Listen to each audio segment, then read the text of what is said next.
When the FBI starts tracking your every move, it's no longer just a rumor, it's a serious investigation.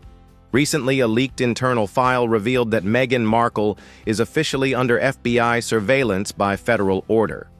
This shocking development is directly tied to complex cases involving the royal family and national security. Everything began when Princess Charlotte's personal school records were accessed without authorization. Security experts uncovered digital traces linked to someone formerly associated with Meghan's team. This wasn't a random act, it was a deliberate attack, targeting Charlotte's most sensitive data from her schedule to classroom locations and frequently used entrances. If you find this story interesting, drop a 1 in the comments. If not, leave a 0. Don't forget to like, share, and comment your thoughts down below. We want to hear from you. Be sure to subscribe so you don't miss out on more exciting videos about royal stories. Now let's dive into the story. When the incident was discovered, internal staff were instructed to remain silent. The matter was handled discreetly and not made public following directives from higher authorities. The UK's MI5 coordinated with US counterintelligence experts to analyze the digital footprint. While they were initially searching for signs of foreign intrusion, they instead uncovered an email address linked to a former staffer who had worked directly with Meghan. Coincidentally, this individual was in London at the time, attending a series of informal media meetings. This was no longer seen as a coincidence. The overlap in timing and location led investigators to shift their focus toward the possibility of deliberate internal interference.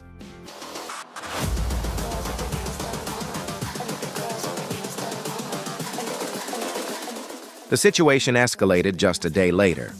Surveillance logs recorded one of Meghan's close personal assistants appearing at a small cafe in Notting Hill, directly across from a company that specializes in handling media data leaks. This company had previously been involved in major cases tied to tabloid scandals.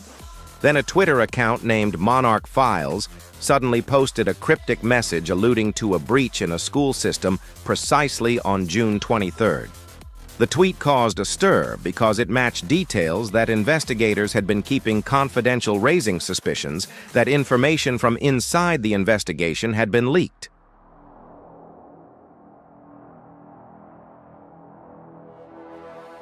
A source within the FBI revealed that the surveillance order contained a particularly notable line. The subject exhibits behavior consistent with coordinated access activity. This elevated the investigation to a whole new level, shifting it from a private matter to a potential national security concern. The so-called royal data mines, the internal term used for classified documents related to the royal family, were suspected to be the next target. The investigation was launched under an interagency counterintelligence directive, not only to identify those responsible, but also to prevent further consequences.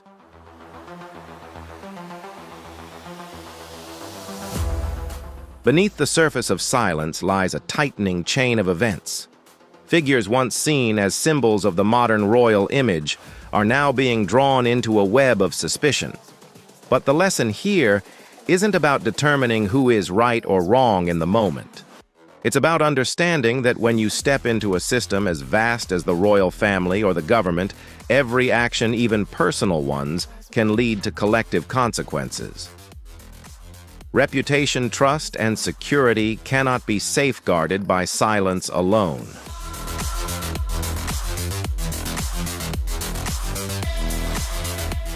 Why would anyone on Meghan Markle's team need detailed access to the daily schedule of a 9-year-old child? That question prompted authorities to take the matter seriously. When the FBI decided to initiate cross-border surveillance, the severity of the situation became undeniable.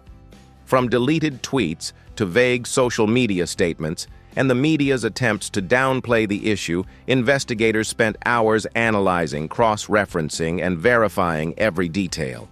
In this context, public reliance on official verified sources became more crucial than ever. Only through careful fact-checking can we avoid misleading speculation that fuels confusion and fear.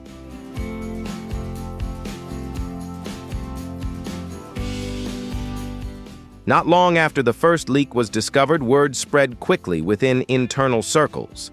According to an FBI source, 2 digital forensics specialists were immediately deployed to investigate all activity connected to Meghan, not just her known devices like phones and computers, but also disposable devices, encrypted messaging apps, and even the Slack platform used internally by the Archwell Foundation.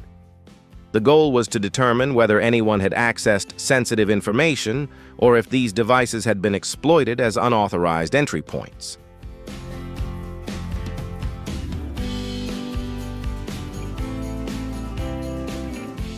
But it didn't stop there. According to several investigative sources, there were multiple attempts to access additional folders within the royal family's internal systems. These folders contained not only records of charity events, but also travel schedules of royal family members, security protocols for official trips, and even the personal time allocation system for Princess Kate. This led authorities to conclude that the incident was not merely about unauthorized access. It appeared to be a deliberate, targeted effort to gather comprehensive classified data about the entire royal family.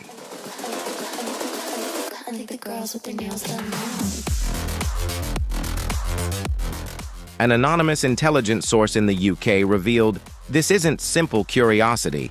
The digital intrusion was structured around a systematic model, and the targets appear to be narrowing in on the most vulnerable individuals, including children."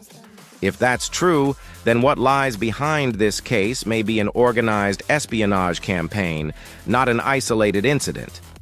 In response, the UK deployed its Cyber Threat Response Unit, a force typically reserved for emergency scenarios such as cyber terrorism or critical infrastructure attacks, to handle the breach discreetly. This level of intervention reflects the gravity of a situation previously considered beyond the scope of ordinary civilian agencies or even Parliament. Security experts suggest this rare move signals that the case could carry implications for national security or the royal family's strategic reputation.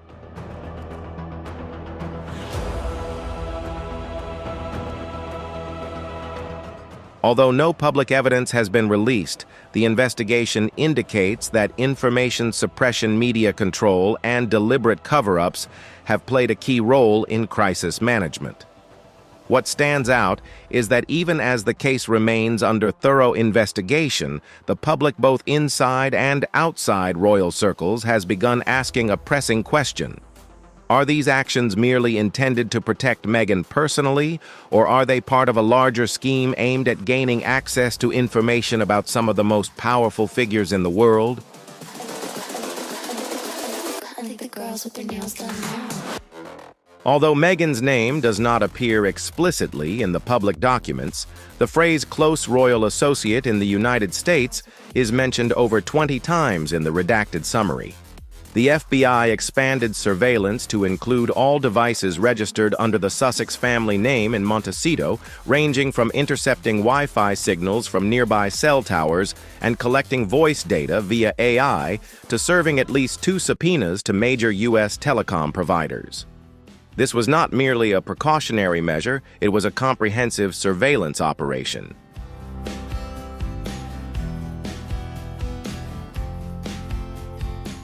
On July 1st, a well-known cybersecurity expert on Twitter, known as the Digital Barrister, posted that Meghan's traffic data had spiked sharply around the time of the breach.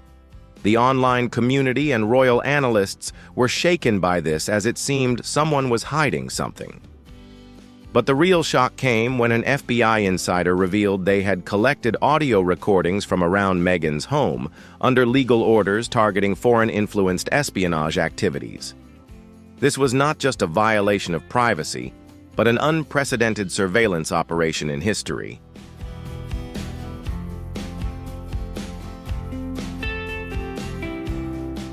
It's still unclear what was actually overheard, but Washington and Westminster were thrown into turmoil upon learning that the FBI believed it had enough evidence to trigger international cooperation within the Five Eyes alliance. Brief snippets of conversation suggested Meghan discussed damage control in the event of data leaks and mentioned a master file whose location was unknown. That very night, the FBI sent a formal diplomatic inquiry to the UK, asking whether the palace had ever authorized Meghan to retain or possess classified documents related to children, to which the royal side gave a firm no.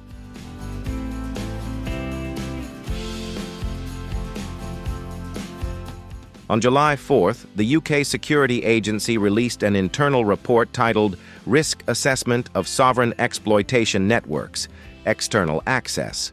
Meghan's name was initially included in the report, but was quickly removed, suggesting that someone from her former team helped draft it. On July 5th, a tweet from the head of the Windsor Watch blog revealed that a former Archewell employee had emailed a link connecting Meghan's personal phone to real-time schedule access in May, prompting observers to question whether the entire U.S. Congress was caught off guard by a security event of this scale.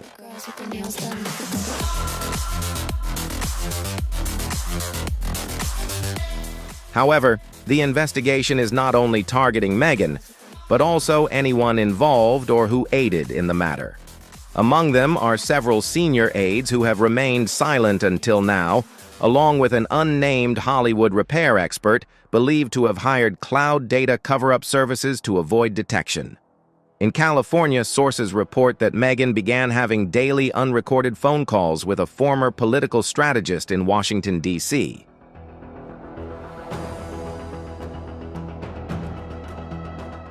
This individual had previously worked with crisis management teams during past political campaigns. So what is Meghan preparing for? A source who reviewed call transcripts revealed a striking statement just days after the breach of Princess Charlotte's school records shook public opinion. "If they come for me, I'll keep everything. If they want war, we'll show them the truth." But whose truth is this? And what is Meghan holding that has the royal palace so concerned?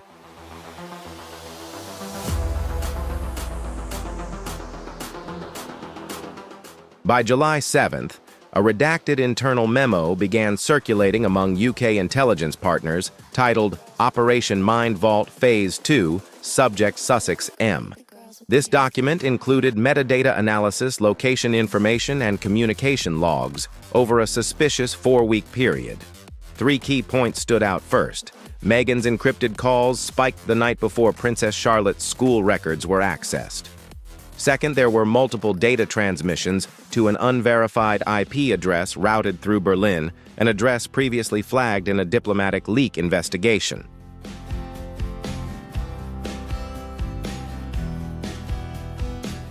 And lastly, and most concerning, is an audio recording reportedly capturing Meghan mentioning a resetting of the narrative before Charlotte became untouchable. An anonymous intelligence official said the phrase untouchable immediately raised tensions, implying that Charlotte, as a future face of the monarchy, is being monitored not just symbolically, but with strategic significance. It was no surprise that on the morning of July 9th, the FBI officially filed a request to extend cooperation with MI5 and MI6, citing prolonged concerning behavioral patterns and digital data. A royal commentator at Palace Pulse UK tweeted at 9:14 a.m. that day, revealing MI6 had confirmed Operation Ivy as a serious coordinated effort.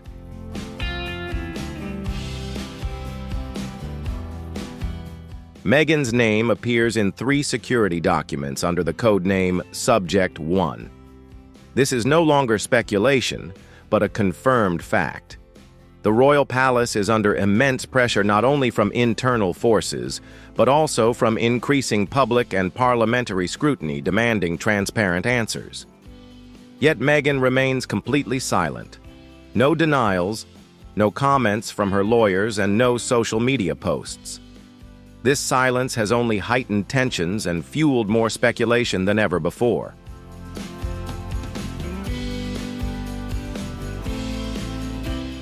Because this is the first time in the entire story that there are no distractions. No news about the baby, no disruptive articles or podcasts, no staged outings, just questions and a mountain of clues pointing towards something deeper, something carefully orchestrated and potentially dangerous.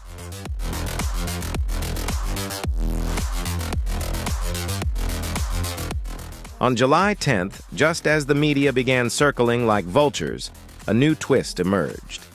A whistleblower believed to be a junior analyst at a cybersecurity contractor secretly leaked an internal FBI summary to an independent journalist in Brussels.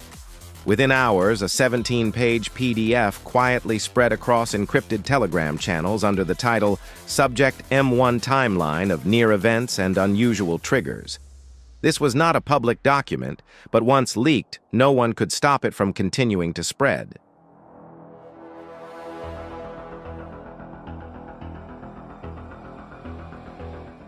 The analysts in this document mapped out Meghan's physical and digital movements in detail, not only during the days leading up to the school records breach, but also throughout the following 2 weeks. Highlights include a flagged incident on June 18th, when Meghan was located outside a high-security telecommunications facility in Virginia for 19 minutes, despite having no scheduled appointments or any security logs recording her presence.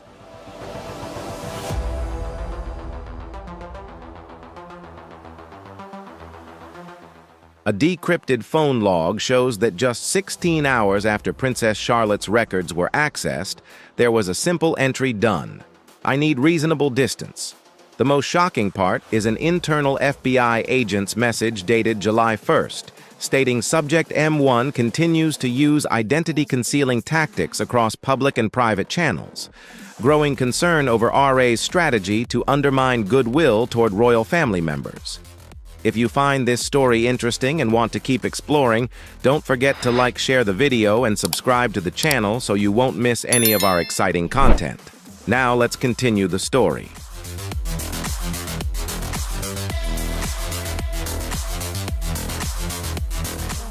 A Twitter user at Buckingham Watcher wrote, "All right, this is truly a comprehensive blacklist. The FBI has a file on Meghan related to a strategy aimed at undermining public goodwill toward Princess Charlotte's image. The public shifted from curiosity to outrage, but official channels remained silent. Buckingham Palace issued no comment. The FBI declined to confirm the leak. Meanwhile, Meghan Chi was spotted getting into a black SUV in Montecito, her face covered and protected by private security. No words were spoken, only escalating tension.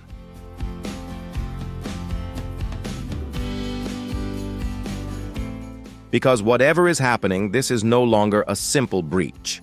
This is a systemic exposure. This is an organized campaign. And if the rumors are true, this is just the beginning." By July 11th, the silence gave way to whispers that quickly turned into internal alarm bells. Inside, MI6 officials reportedly received a diplomatic briefing revealing that the FBI was preparing for a formal investigative exchange, a rare but not unprecedented protocol for sharing high-level intelligence findings among allied nations.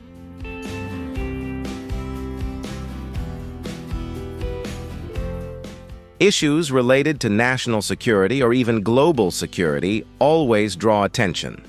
But what sets this case apart? The subject is not an anonymous hacker or a foreign spy. It is Meghan Markle. Now, the case file has been marked sensitive because it involves cross-border risks. The core of the matter revolves around the hypothesis that Meghan's close circle deliberately orchestrated a series of small disruptions. The goal was to undermine public trust in royal protocols, as well as their child-rearing capabilities. It all began with carefully calculated information leaks, amplified PR tactics, and has now escalated to allegations of unauthorized access to internal school systems.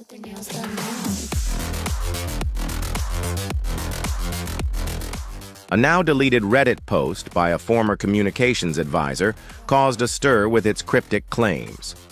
According to the post, Meghan's team carried out simulated charity activities to craft an innocent image, then coordinated these efforts with deliberate leaks related to Princess Kate's parenting style. The aim of all this was to shape future media headlines in their favor. The breach of the internal school system was not a random mistake, but seen as a deliberate escalation. A tweet from royal reporter Henry Shaw provided the clearest summary of the situation. although MI6 has yet to issue an official comment on the matter.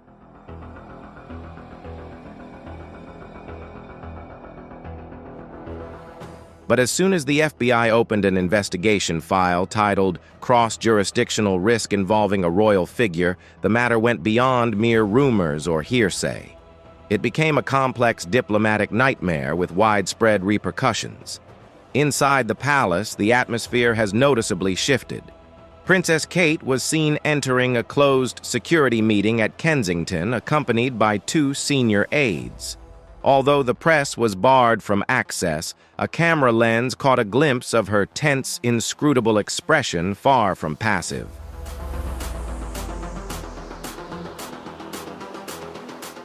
A source close to the royal family revealed, "She is no longer just protecting the crown, she's protecting her daughter. And if that means exposing Meghan, she's ready to do it." From there, the story began to take a darker turn. It was no longer just about surveillance. It had become a covert strategic battle between factions. Meghan's name was now deeply entangled at the heart of a complex power struggle with unpredictable consequences.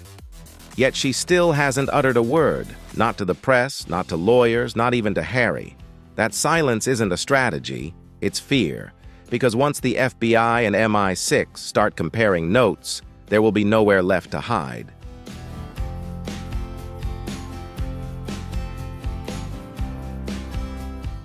Within 24 hours after the MI6 memorandum reached the security advisors in Parliament, a second file emerged, this time from an internal Whitehall source. The document, titled Escalation Potential Royal Media Interference, contained chilling details.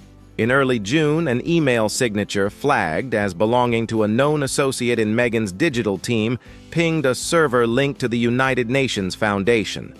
This message attempted to retrieve archived data from Kate Middleton's 2022 speech addressing girls on cybersecurity and online safety.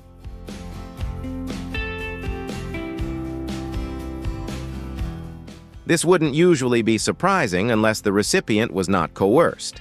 It was an external contact from an NGO that had been flagged back in 2021 for spreading misinformation about the royal family.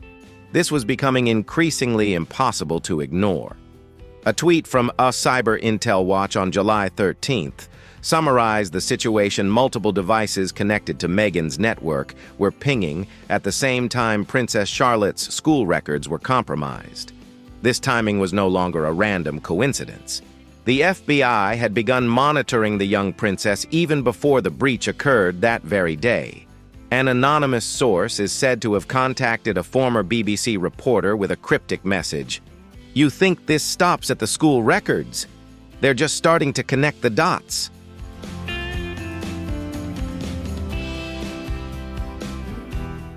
Meghan knows exactly what she's doing.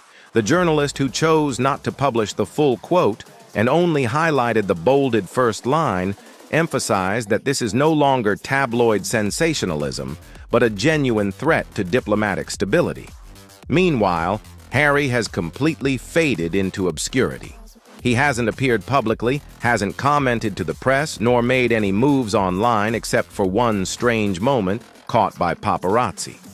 Harry was seen entering a private security firm in Los Angeles, disheveled, holding a folder stamped with the royal crest.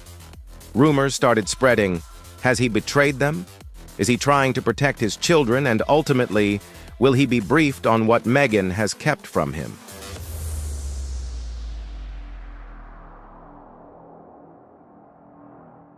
Back in London, Kate is preparing something.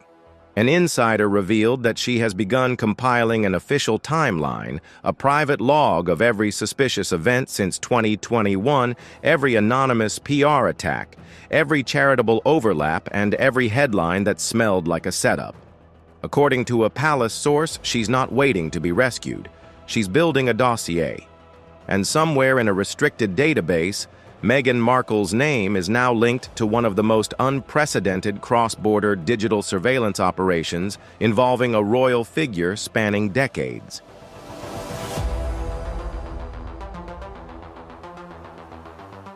The issue isn't whether she will respond, but whether she still can. By July 14th, the UK Parliament's Home Affairs Committee convened an urgent late-night session. The topic was unauthorized digital intrusions from foreign sources targeting senior minors. One name was redacted from the minutes, but the first two letters weren't.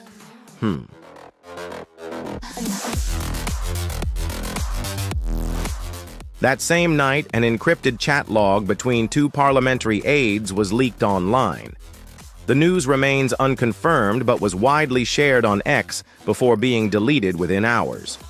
One message read, "She tried to spin a story before the evidence was released, but the school's access logs don't lie. We're not dealing with a PR issue. We're dealing with espionage." The word espionage trended for 7 hours.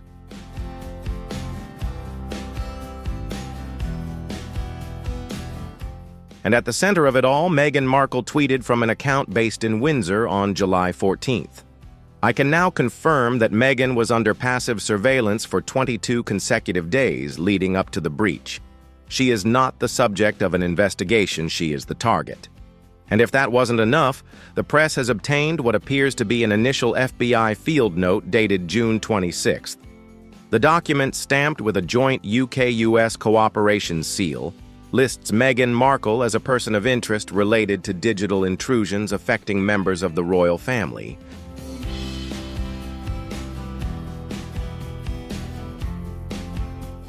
The wording is vague, but the implication is clear. Even the international media have caught on. CNN's headline reads, "The Digital Ghost." Meghan Markle's alleged link to the royal data leak has triggered an FBI investigation. Sky News went even further with the fallout from the royal data breach. Was Meghan under surveillance all along? And finally, a breakthrough quote from a former FBI digital analyst aired live. "This is no coincidence. They don't surveil people like her unless there's a serious cause. Something has crossed legal boundaries."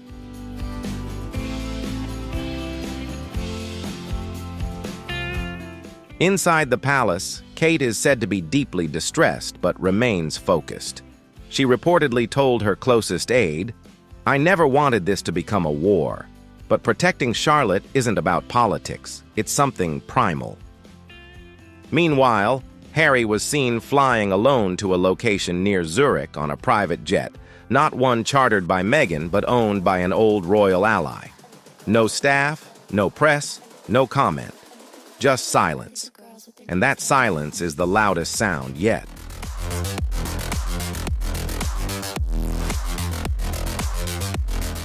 What happened next? Completely shattered all illusions. Late on the night of July 14th, the Daily Mail published a shocking investigative report, a series of leaked emails allegedly from Meghan's personal support inbox, now in the hands of the FBI.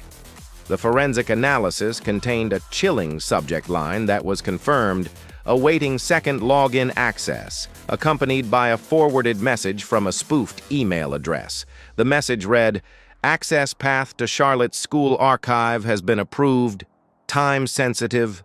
Handle with care." Investigators traced the IP origin to a private network in Los Angeles.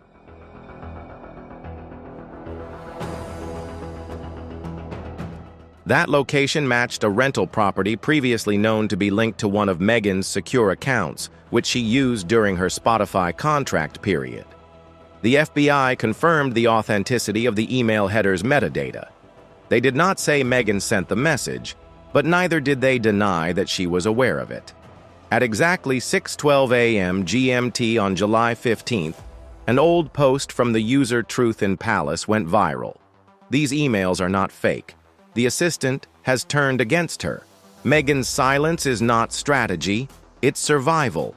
The real twist, the assistant pointed out, was that a parliamentary hearing was scheduled to take place within 48 hours. However, just hours after the leak, she was placed under MI6 protection.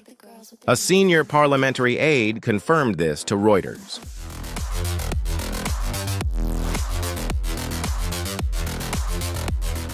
Her cooperation came as a surprise, but it opened new doors for the entire operation. Across the Atlantic, Meghan's legal team issued a low-key response. "Our client denies any wrongdoing and will not comment on anonymous digital leaks. "We are pursuing multiple defamation lawsuits." But nobody believed it. Even American news outlets began to shift their tone. A CNN panelist remarked, "This is not just drama. It's edging toward criminal strategy, surveillance, cyber attacks, and unauthorized access to children's schools. This is national security."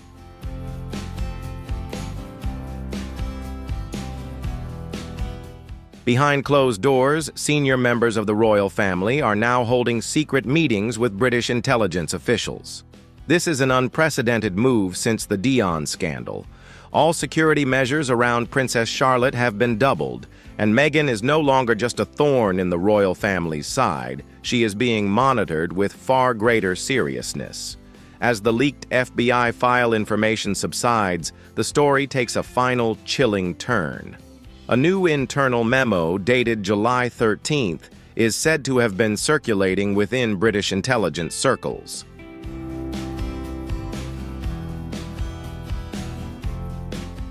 The article warns of ongoing cyber attacks linked to an IP address based in California connected to unauthorized investigations into the royal staff archives and protocols. Simply put, someone is still digging. Even after the Charlotte School breach, even after the insider betrayal, these operations have not stopped. That's when the name Operation Ivy resurfaced. MI6 officials refused to confirm whether Meghan was the asset previously codenamed under that operation, but a palace source told The Telegraph. Some of the codenames, when decrypted, reveal that this subject is now considered a domestic threat to national stability, not just a public relations liability.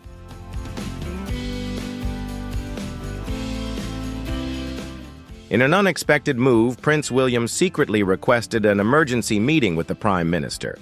He reportedly expressed concerns not only for his daughter's safety, but also for the future of the monarchy, saying, "This is no longer a family matter. This is someone trying to undermine the system," from across the Atlantic.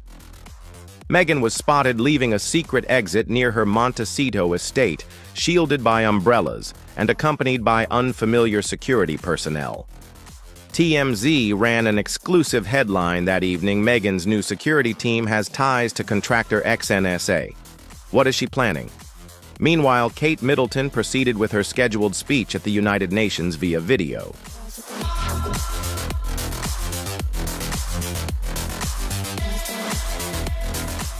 Everything proceeded perfectly without interruption. But while these covert operations unfolded, another battle quietly raged on social media and public forums. A former member of the Royal Spills group, known for leaking insider secrets and rumors about the royal family, posted a shocking tweet: "Meghan has lost. The government isn't fighting back. They're just handing the receipts over to the FBI." The tweet immediately drew thousands of comments, many demanding a public investigation, calls for more transparency about the surveillance activities, and even urging the UK Parliament to reconsider Meghan Markle's citizenship status.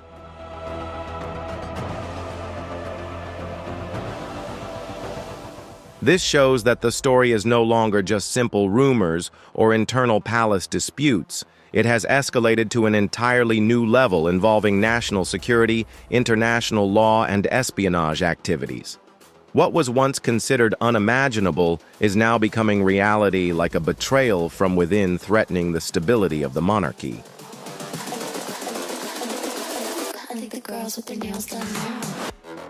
At the heart of all this turmoil is a woman once admired for breaking the traditional royal mold, but now accused of crossing every boundary that once protected her. Meghan Markle, whether set up fallen or quietly retaliating, will undoubtedly never have the same image or standing again. Meanwhile, Buckingham Palace has yet to issue any official statement, and internal moves remain shrouded in secrecy. One thing is clear: the battle is far from over, and many developments are likely still to unfold in the near future.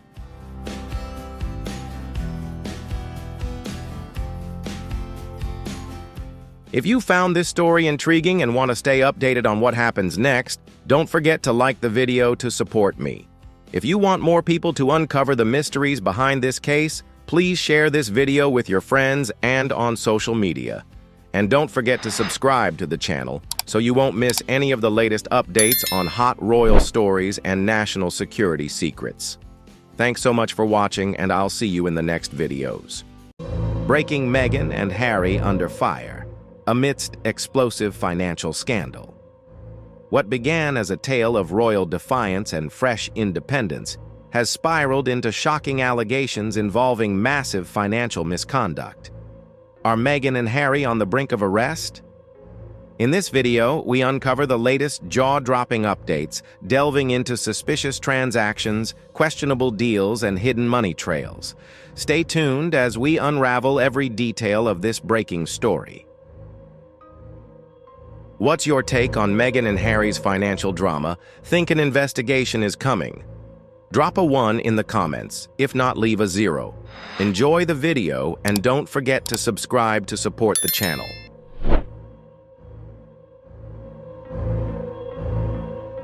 Recently, the documentary Where Has the Money Gone has sparked widespread attention by exploring the Sussexes' lives. The film poses the question, were you lucky to get a job, highlighting Prince Harry's struggle to adjust to life outside the royal family. Meanwhile, Meghan, known for the carefully crafted image she's built, now faces major life changes.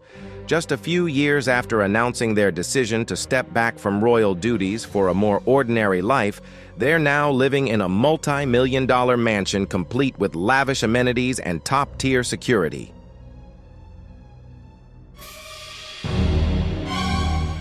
Meghan once said they left the royal family to live a normal life, but the reality tells a different story.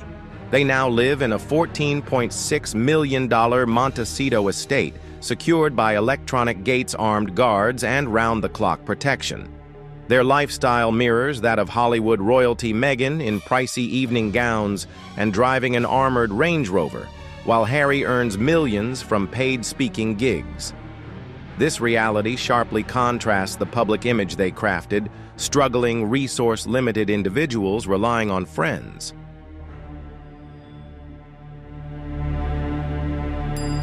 What's puzzling is that after stepping away from the royal family and claiming they were financially cut off, Meghan and Harry have secured multi-million-dollar deals with giants like Netflix and Spotify. They've also inked a lucrative memoir contract with Penguin Random House. This has raised questions: how are they earning such huge sums? The contradiction becomes even clearer when recalling Meghan's tearful Oprah interview, where she said she had to lean on friends for support.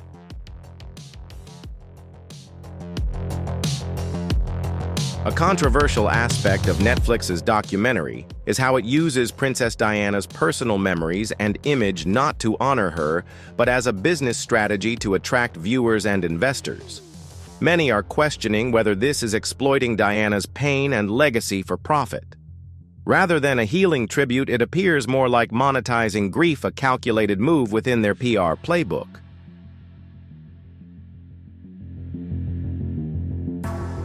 Meghan and Harry's lives today have evolved beyond the tale of two young people chasing a fresh start.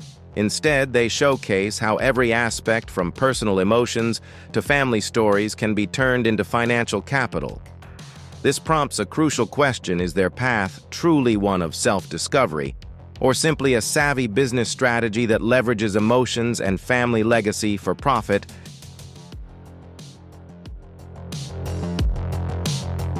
Crafted by some of Hollywood's sharpest minds, Meghan and Harry's story has shifted from palace loneliness and tragedy into a sprawling commercial empire.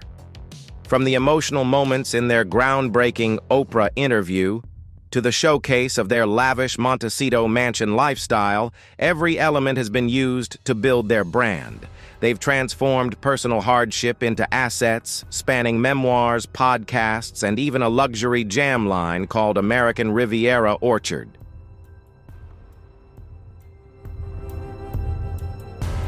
Their story goes beyond luxury living. It's a business empire built on commercializing personal memories.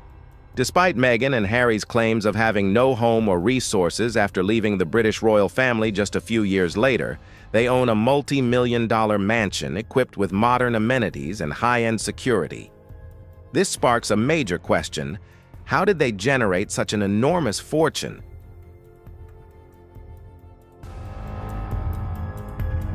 Despite signing multi-million-dollar deals with Netflix and Spotify and landing lucrative speaking engagements, questions about the origins and transparency of Meghan and Harry's income have surfaced. Financial authorities in both the UK and US have launched investigations into their earnings. Suspicion has grown around anonymous donations, shell companies, and financial transactions routed through tax havens such as the Cayman Islands and Luxembourg.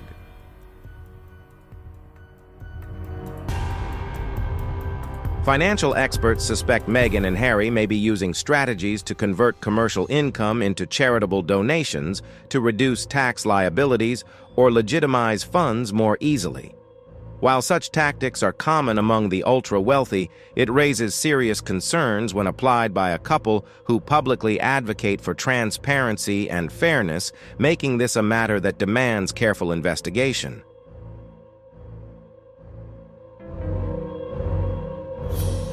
Despite securing lucrative contracts, Meghan and Harry's living expenses remain extraordinarily high.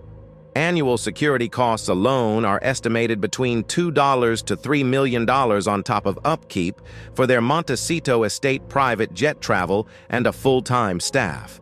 Financial analysts are now questioning whether the earnings from their commercial ventures truly cover such an extravagant lifestyle, or if there's an undisclosed source of income quietly supplementing their wealth.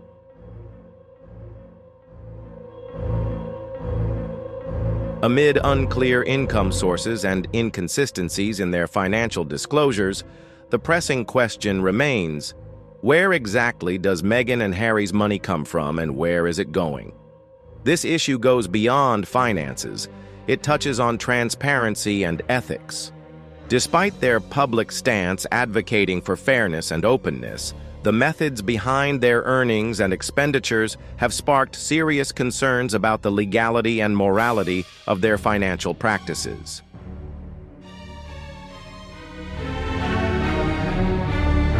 The reimbursements were submitted late and seem to have been altered from their original forms, while donation reports don't align with internal expense records, especially large payments made to strategic media firms, some linked to political campaigns.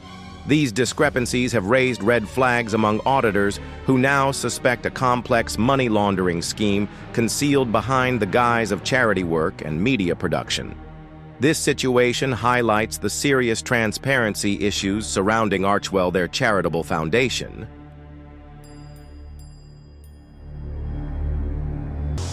Exactly what began as a heartfelt narrative of healing and breaking free from royal constraints now seems overshadowed by complex financial dealings and a lack of clear transparency. The shift from emotional openness to financial silence raises important concerns. Former financial advisors questioning Archewell's lack of independent audits and incomplete reporting of commercial earnings only deepen public skepticism. This opacity fuels doubts about the true sources and uses of Meghan and Harry's money, challenging the image they initially presented to the world. It's a critical moment where trust and accountability are on the line.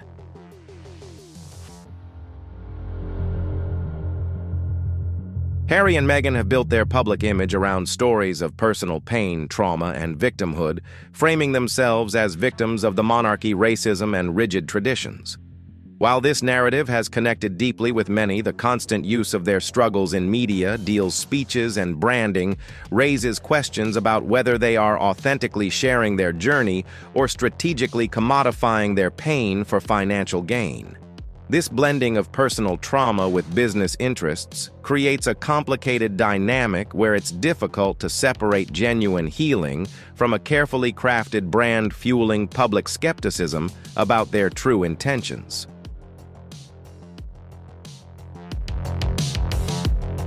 As their empire expands, financial investigators have begun closely scrutinizing Meghan and Harry's money trails, signaling that this situation may escalate beyond a mere PR crisis into a high-stakes legal battle. Rumors within financial circles are intensifying with growing concerns that the controversy could lead to serious criminal charges, transforming the media spectacle into a courtroom showdown with potentially far-reaching consequences.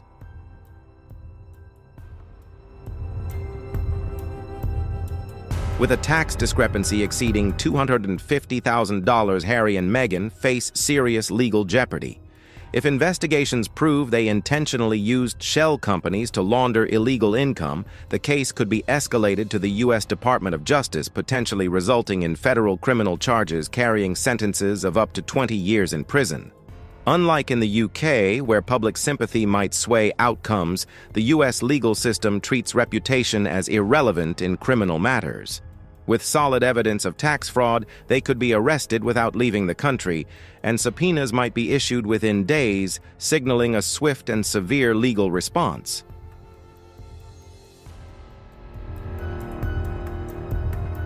The growing financial investigation and potential legal troubles surrounding Meghan and Harry are adding layers of complexity to their situation, raising a crucial question: what impact will their arrest have on the British royal family? These developments extend beyond just the couple threatening to cast a shadow over the monarchy itself. How the situation is managed, especially in terms of transparency and fairness, could influence public trust and the future stability of the royal institution.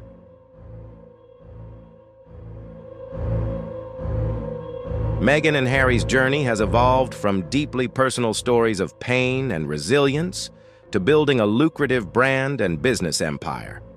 Yet as their emotional narratives give way to silence and commercial ventures, growing concerns about financial transparency have emerged. Irregularities such as questionable reimbursements, inconsistent donation records, and discrepancies in financial reporting have fueled widespread skepticism, casting doubt on the true nature of their earnings and expenditures.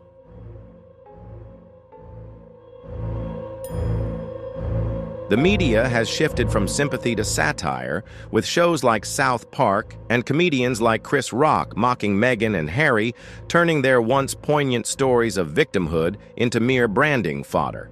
If the financial allegations against them are proven true, they could face severe legal consequences, alongside the total collapse of their personal brand, losing media partnerships, and their remaining royal prestige.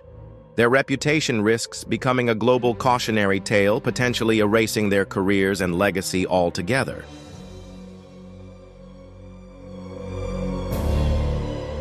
Thank you so much for watching. If you're among the millions questioning the truth behind the financial allegations against Meghan and Harry, drop your thoughts in the comments below. Do you think their personal brand is on the brink of collapse? Leave a 1 if you believe this downfall is coming, or a 0 if you see it differently.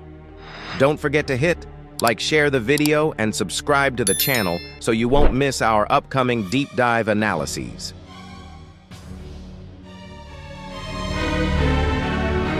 If the money laundering and tax fraud allegations against Meghan and Harry are confirmed, Buckingham Palace will face an unprecedented media storm.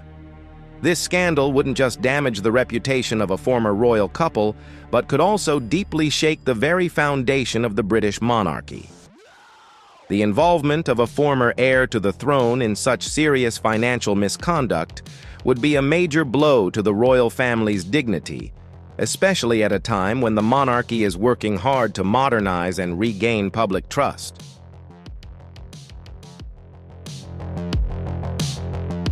If the situation escalates, Parliament might take the unprecedented step of stripping Harry of his royal titles, not merely as a symbolic act, but as a strategic move to safeguard the monarchy's integrity.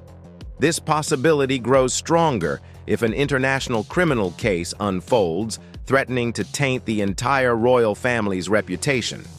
In such a scenario, the monarchy could also quietly exclude Harry and Meghan's children from the line of succession, especially if their parents face convictions or lose inheritance rights, all in an effort to protect the institution's future.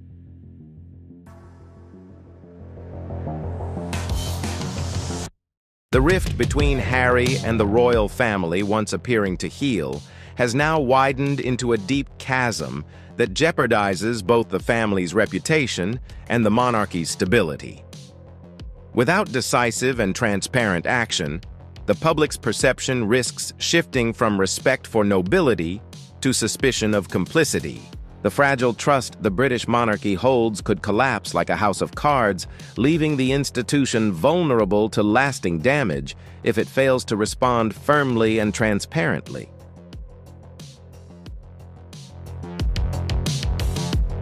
Meghan and Harry's journey from their explosive Oprah interview to their documentary series and memoir Spare has sparked widespread skepticism about media manipulation. The carefully curated narratives and polished storytelling have caused many to question their authenticity. If their pain were genuine, some argue they might seek privacy rather than maintain a constant media presence. Instead, their ongoing visibility has led critics to believe they are leveraging personal struggles to build a profitable brand.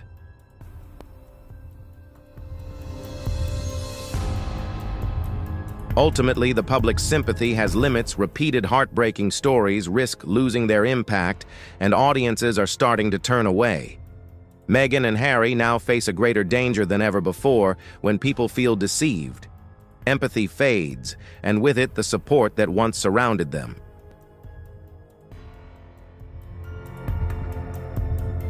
Meghan and Harry have expertly transformed their royal background into a continuous source of media content, using their personal story to fuel a powerful brand and career. What began as poignant accounts of pain and struggle within royal life has evolved into them becoming the architects and storytellers of their own carefully crafted narrative. Despite stepping away from royal duties, they still capitalize on their Duke and Duchess titles in every deal and public appearance. While they claim to have moved beyond the throne, they undeniably harness its prestige to bolster their fame and business ventures.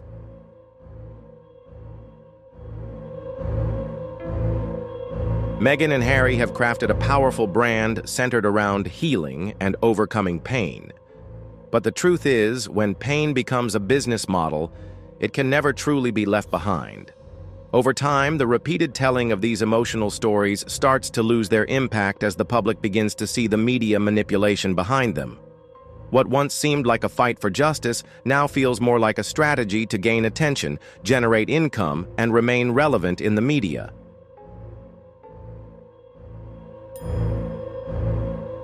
What started as charity visits has now evolved into lifestyle campaigns, healthcare initiatives, and even luxury fashion collaborations.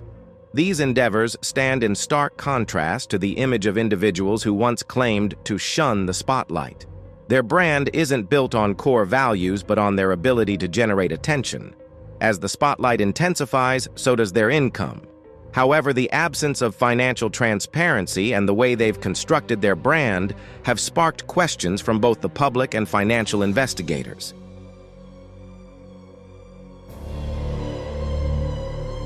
Harry and Meghan have turned their pain into a multi-million-dollar brand, but the lack of financial transparency has raised concerns. Financial investigators are now scrutinizing their transactions, including shell companies and murky money flows. Questions are surfacing about the legitimacy of their income, their business partners, and the nature of the transactions involving them. Are their earnings truly above board? Who is behind the scenes managing their finances? Could they be exploiting legal loopholes to move money without attracting attention?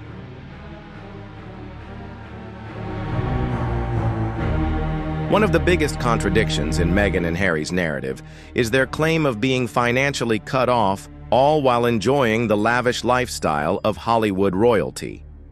This stark contrast has caught the attention of legal authorities because when you build a multi-million-dollar brand centered around scarcity and suffering, the last thing you want is for tax authorities to start asking questions. The investigation goes beyond just their actions. It's about who they're partnering with and whether they're deceiving the public and financial institutions in the process.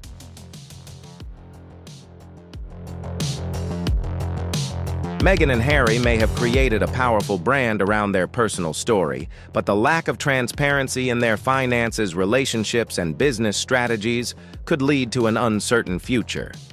If these suspicions prove true, they could face not only a media crisis but also a serious legal challenge.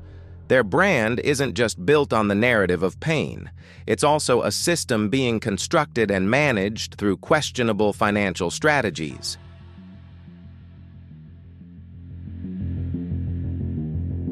The story of Meghan and Harry, once seen as symbols of hope and compassion, has now evolved into a case study of brand building from wounds and pain. What were once human stories behind palace walls have transformed into an endless stream of content exploited by the media to create a brand and generate profit. The deals hastily arranged to maintain the illusion of progress are beginning to unravel as the public starts to notice the repetitive narratives and the lack of genuine commitment to their new ventures.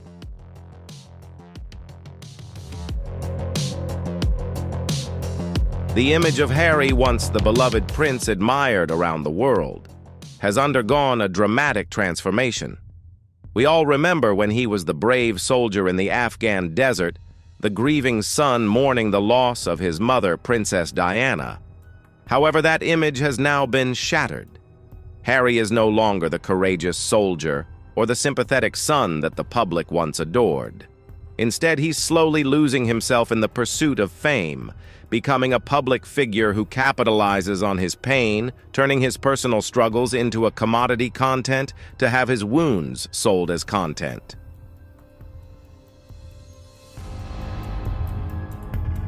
The image of Harry, once the cherished prince adored by people worldwide, has undergone a significant shift. We remember him as the brave soldier in the Afghan desert, the sorrowful son mourning the loss of his mother, Princess Diana. Yet that image has now been shattered. Harry is no longer the courageous soldier or the sympathetic son the public once admired. Instead, he is slowly losing himself in the pursuit of fame, evolving into a public figure who profits from his pain, turning his personal struggles into a product content to see his wounds sold for attention.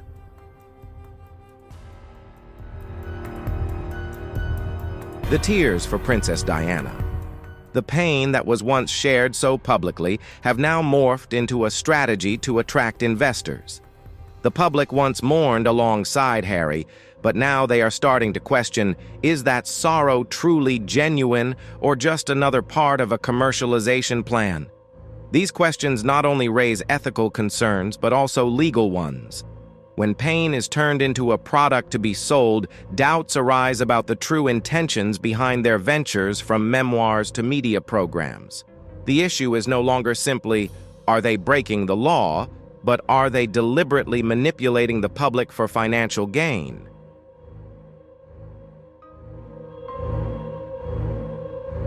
Financial investigators are broadening their focus beyond just tracking the flow of money. They are now delving into potential contract breaches and the improper use of charitable funds. If money intended for non-profit purposes is being redirected into personal ventures, it could spell major trouble for Harry and Meghan. While no illegal activity has been proven, so far as financial regulators dig deeper, the question is shifting from whether they've broken the law to whether they've intentionally exploited the situation for personal gain.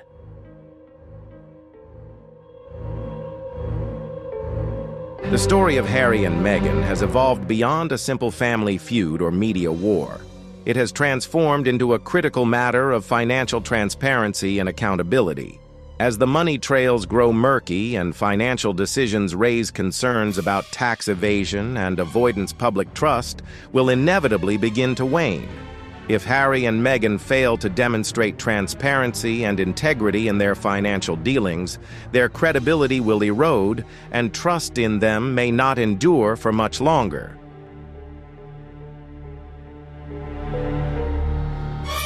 The story of Meghan and Harry has evolved from a quest for independence and rebellion into a carefully crafted strategy using public trust as a tool for manipulation. In an era where truth and ethics are in higher demand than ever, transforming a charitable image into a means of gaining attention is fast becoming a harmful narrative. While these messages may be gaining influence, the question remains, do they promote genuine transparency, or are they simply a clever ploy?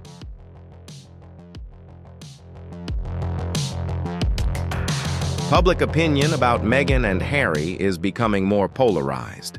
One group of loyal supporters defends their every action, praising them for being smart, necessary, and even inspirational. On the other hand, many others are growing weary, overwhelmed by the constant flow of personal revelations, ongoing legal battles, and repeated media deals. What was once seen as new and captivating has started to feel predictable. The underlying question is gaining traction. What are they really striving for?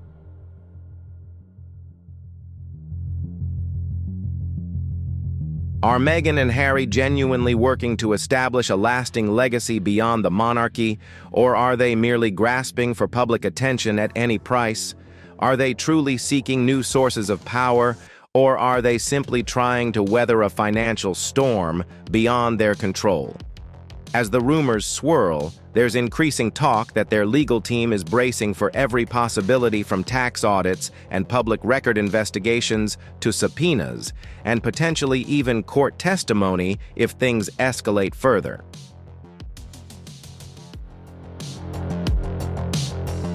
As the truth starts to emerge from the suspicious money trails to the carefully crafted persona of perpetual victims, the polished brand they've built is beginning to crumble. If they are indeed running from an impending financial collapse, what lies ahead isn't a legacy, but a delicate balance between freedom and consequences. This is no longer just a power struggle or a media spectacle, it's a confrontation with reality itself.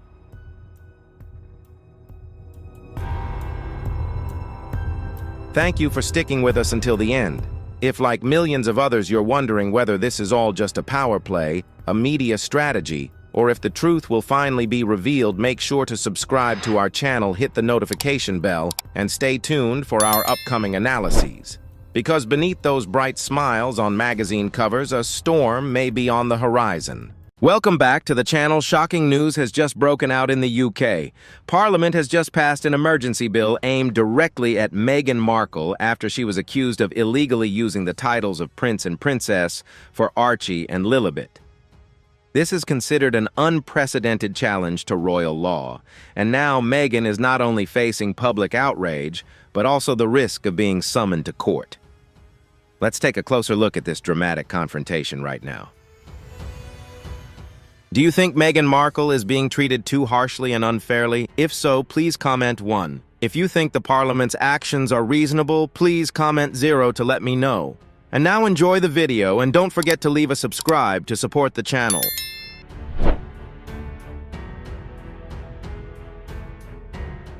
In the dead of night, beneath the stained-glass dome of Parliament, something unprecedented took place. A vote that had been whispered behind closed doors at Westminster for months. It had been discussed over tea in the private dining rooms of the Conservative Party, debated in the legal corners of the House of Lords, and finally exploded on the floor of the House of Commons. With a wave of the hand and a firm nod from the Prime Minister's bench, a bill had been passed that would rewrite the way modern royalty is viewed. A bill that would have repercussions not just in Britain, but around the world, and all because of Meghan Markle.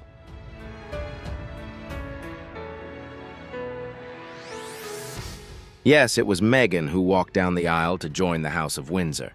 It was Meghan who once represented the fresh face of the modern monarchy, hailed by some as the future of royal diversity, who was now accused of misappropriating royal titles.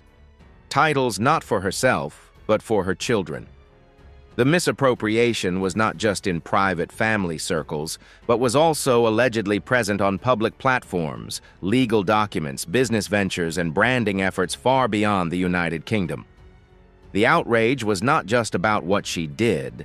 It was about what she challenged: centuries of royal structures, sacred traditions, and legacies protected by law.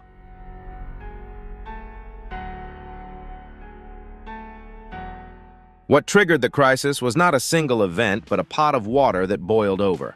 Over the past year, more and more critics and analysts have raised eyebrows at the way Meghan and Prince Harry have presented their two children, Archie Harrison and Lilibet Diana, in digital statements, media interviews, school applications, and even promotional materials tied to charitable endeavors.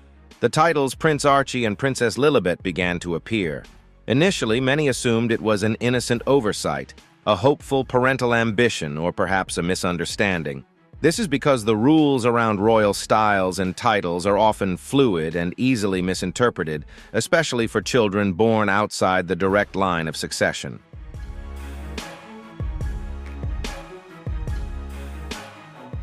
But insiders say the problem runs much deeper. Parliament has received private legal complaints from watchdog groups, legal scholars, and even individuals with past ties to the royal family, all of whom allege that Meghan has deliberately used royal titles without permission in a way that violates royal protocol and national laws that govern the sovereignty of the nation. With speculation that the Sussexes' children have never been officially granted HRH status, a simmering storm has developed into a full-blown constitutional crisis. The bill known as the Royal Titles Integrity and Protection Act is unlike anything modern Britain has ever seen.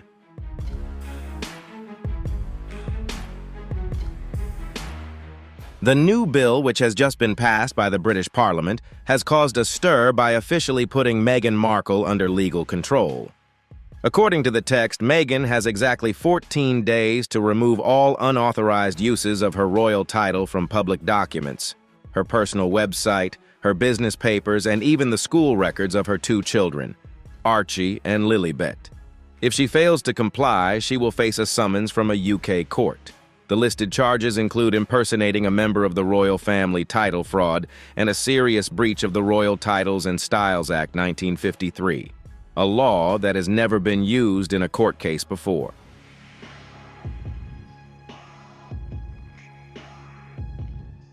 To understand how things have become so tense, we need to look back at the chain of events that has led to this unprecedented confrontation. Meghan, who was once greeted with a fairy tale wedding, now faces criminal charges in her own country. Her journey from royal bride to global sensation is a story of seemingly quiet but provocative moves and public statements that have never pleased the royal family. This is not just a family dispute. It is a legal battle that could change how Britain views royal power and its limits in the 21st century.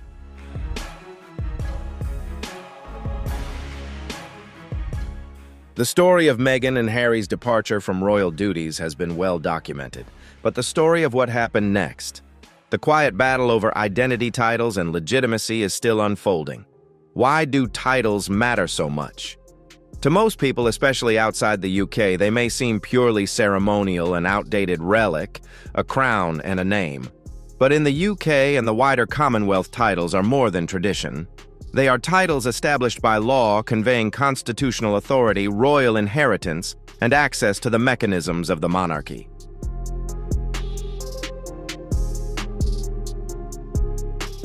Using royal titles without permission isn't just rude, it's a violation of the structure that governs the line of succession itself. According to sources close to Buckingham Palace, the issue began to boil over when Meghan's team allegedly filed paperwork referring to Archie and Lilibet using their royal titles in their official capacity. This wasn't just a birthday card or a children's book. These were forms related to legal guardianship, school admissions tax returns, and even international travel. Government officials who reviewed the files flagged them, noting that the use of prince and princess may not have been officially approved under any royal charter or decree.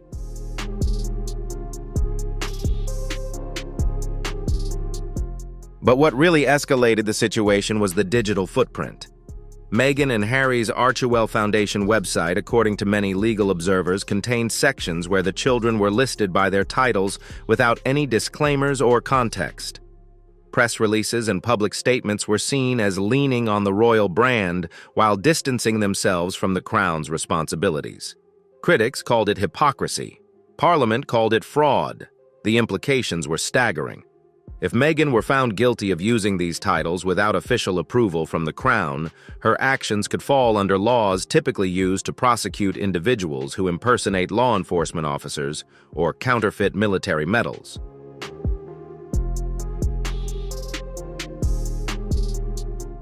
This is more than just a slap on the wrist. If found guilty under the new bill, Meghan Markle could face significant fines and be forced to publicly correct false statements about her royal title.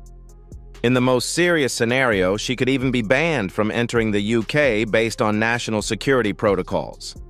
This leaves many wondering, how did a seemingly personal dispute escalate into a state matter with direct intervention from Parliament?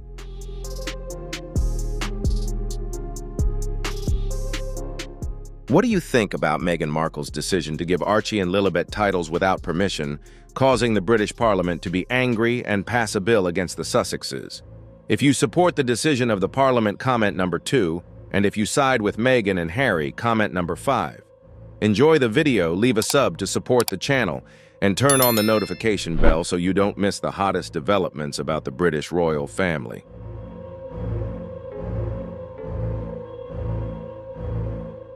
According to reports from The Times and The Guardian, the story has been brewing since early spring when members of the House of Commons began discussing the Sussexes' unchecked use of their royal titles abroad.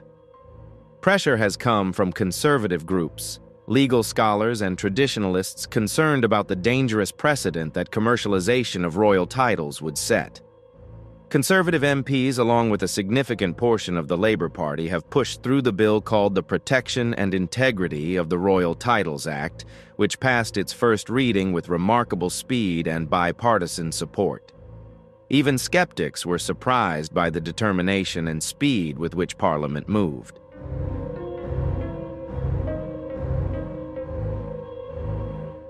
Within 72 hours, the bill had passed its third reading in the House of Commons and had the backing of the House of Lords.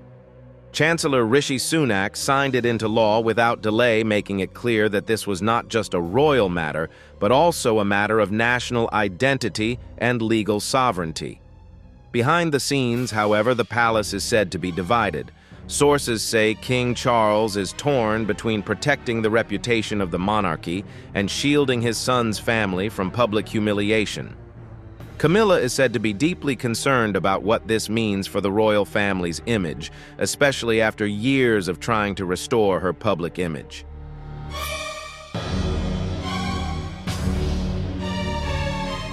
Prince William, on the other hand, is said to have quietly supported the move as a way to strengthen the Crown's authority and cut off what he sees as dangerous brand manipulation. As for Harry, his silence has been remarkable. Neither he nor Meghan have issued an official response since the bill was passed. No press releases, no interviews, not even a public denial. Their silence is starting to speak louder than any words. Why aren't they defending the use of the title, and why is Meghan taking legal risks for what many might consider a trivial name on paper?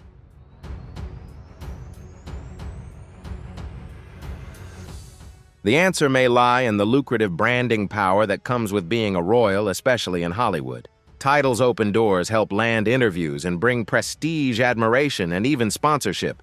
For a woman whose life revolves around media deals, children's books, and social engagements, the words prince and princess carry a marketing heft that few other terms can match. But British law is not concerned with American-style branding, and the monarchy especially now seems unwilling to let symbol overwhelm structure.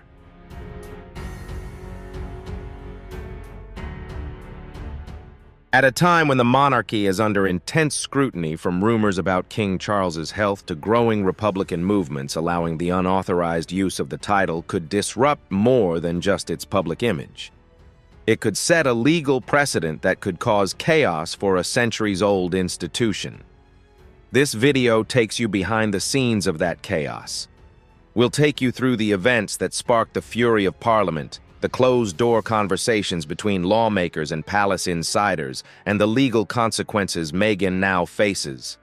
You'll see the real-life consequences of treating the royal identity like a brand. By the end, you'll understand not just the law, but the legacy at stake.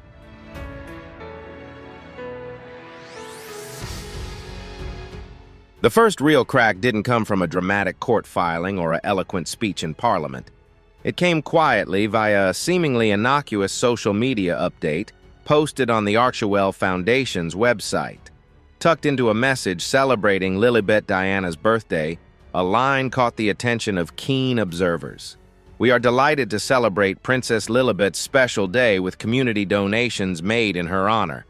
The word princess wasn't just a parental term of endearment, it was official, deliberate, and repeated. Within hours, the story had gone viral on royal watching forums.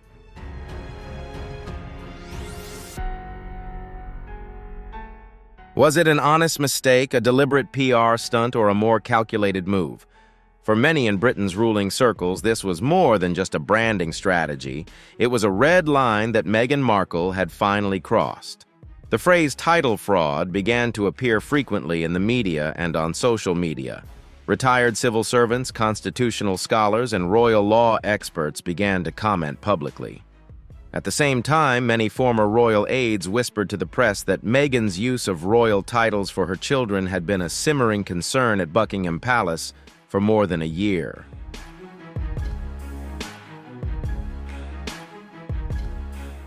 The core of the scandal is emerging the sense that the Sussexes, Harry and Meghan, are trying to redefine the concept of royal on their own terms. Since stepping back from official royal duties in 2020, the couple have never really left the limelight. They have insisted on a desire to retain some of their royal identity, especially the global recognition that comes with it.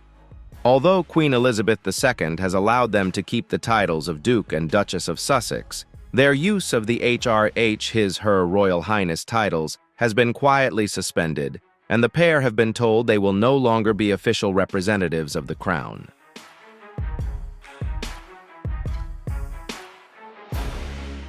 What followed was a complex dance between respecting the institution and exploiting its presence. Meghan and Harry launched multi-million-dollar content deals, published memoirs and children's books, and spoke at global summits. They carefully cultivated a hybrid identity, no longer working royals, but still close enough to the royal family to attract attention on the world stage. For months, the strategy worked. The Archwell Foundation attracted high-profile donors, and their Netflix documentary series broke records. Invitations to the Met Gala and other elite events quietly trickled in.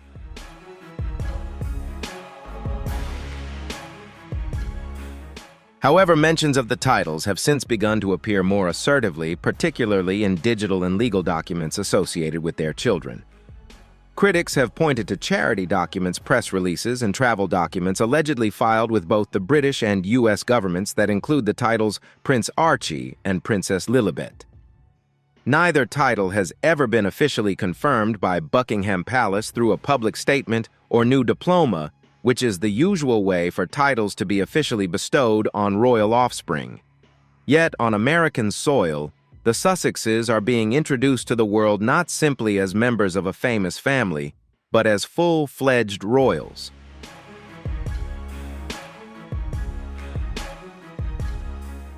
Schools reportedly listed them by title on admissions documents and even tax forms, and legal documents related to California residency referenced the titles. What was once subtle became unavoidable. The situation became serious when British reporters discovered a legal document attached to a U.S. trademark application. The document, allegedly filed by a representative of the Archwell organization, referred to Her Royal Highness Princess Lilibet Diana of Sussex in a section related to branding and publishing. For many royal experts, this was irrefutable evidence as it tied the title to commerce.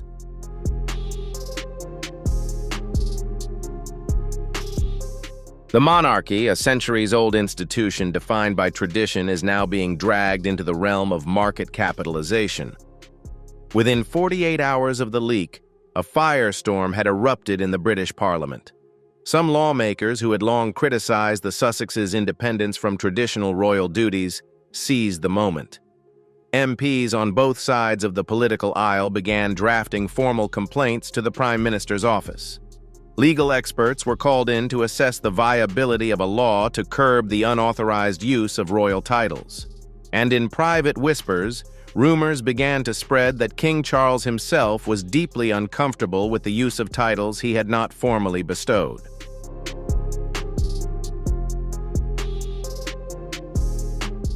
The issue is not just about branding. It goes to the heart of what the monarchy means to the British public. If a former royal can bestow titles on their children outside the authority of the crown, what stops others from doing the same? Could any descendant of a royal simply declare their child a prince or princess? Could someone marry into the family, abandon their duties, and still claim the prestige of royal lineage for their children? For some in Parliament, that possibility represents a constitutional collapse. At the heart of the outrage is the idea that royal titles are not decorative.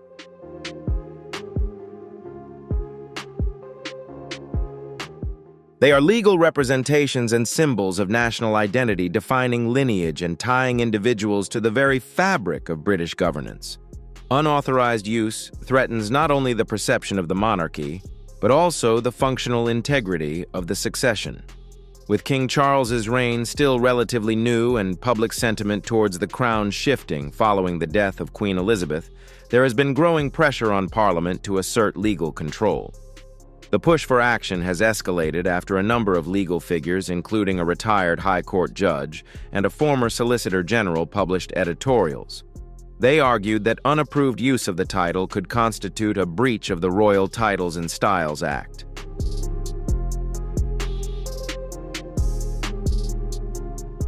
That law, originally designed to protect the dignity of royal titles, has not been invoked for decades. But now the legal precedent is being revisited, and lawmakers see an opportunity to make a historic stand. One of the most vocal was MP Geraldine Rowe, who delivered a scathing speech. "We cannot allow individuals who have abandoned the responsibilities of the monarchy to continue to exploit its assets in ways that benefit them financially," she said. "They are diluting what it means to the rest of us," she continued. "Royal titles are not toys. Using them without authority is not only dishonest, it is dangerous."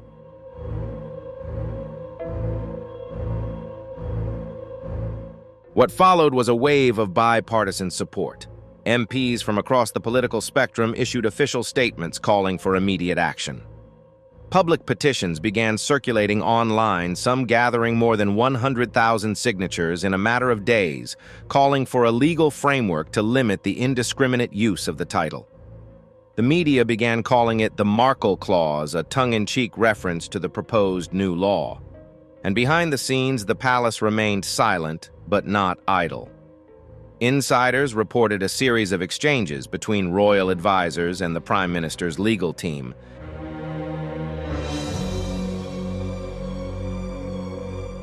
A senior aide to King Charles is said to have been involved in drafting early versions of the bill. He helped define language that would protect the interests of the monarchy without inviting accusations of political interference. For the first time in decades, the Crown and Parliament appear to be acting in unison. Meanwhile, Meghan's team has remained remarkably silent.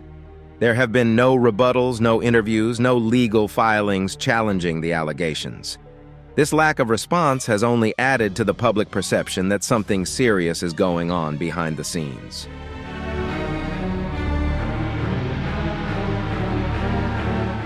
Was Meghan seeking legal advice, preparing to comply, or preparing to fight for Parliament? The lack of cooperation cemented its decision. The time for debate was over. The time for action had arrived.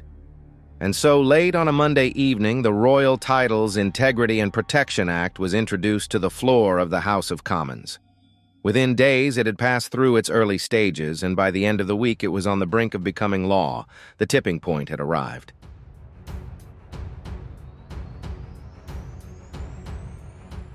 A high-profile couple's attempt to brand themselves through their royal heritage has sparked a legal and political backlash. The consequences extend far beyond Sussex, California. What began as a birthday announcement has ended with Parliament preparing to drag a duchess into court. And for Meghan, the countdown has begun. It's not a normal day in Parliament.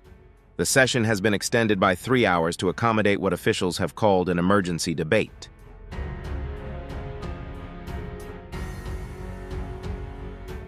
The subject had not initially appeared on the public agenda.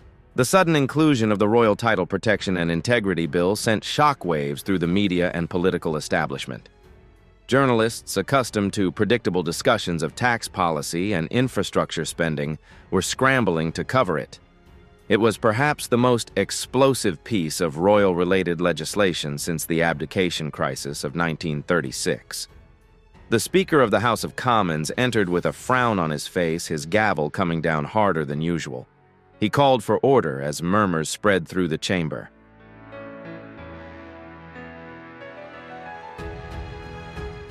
In the front row were MPs with thick files, many of them labeled Royal Secret Affairs. Tension hung in the air. Those familiar with the inner workings of Parliament could tell that this was not a ceremonial move designed to generate headlines. This was a serious matter, and there was a sense in the chamber that something had gone too far. The institution of the monarchy needed to be protected through legislative action. As the formal debate began, the bill's sponsor, Conservative MP Jonathan Aldridge, stood up to speak.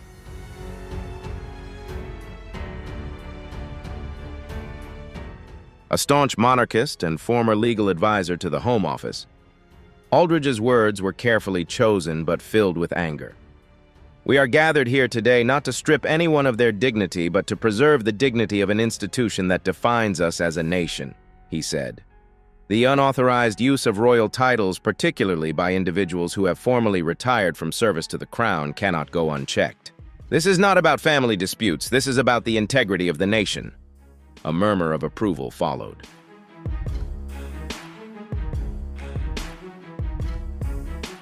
On the opposite bench, Labour MP Saffron Woodgate stood next. Not a known royalist, Woodgate surprised even her colleagues with the seriousness of her tone. "I have disagreed with the monarchy more times than I can count," she said, "but I agree with this bill. What Meghan Markle has done is not merely crossing a cultural boundary. She has crossed a legal boundary. And if we do not act, we are signaling to the world that Britain's most sacred institutions are open to commercial exploitation."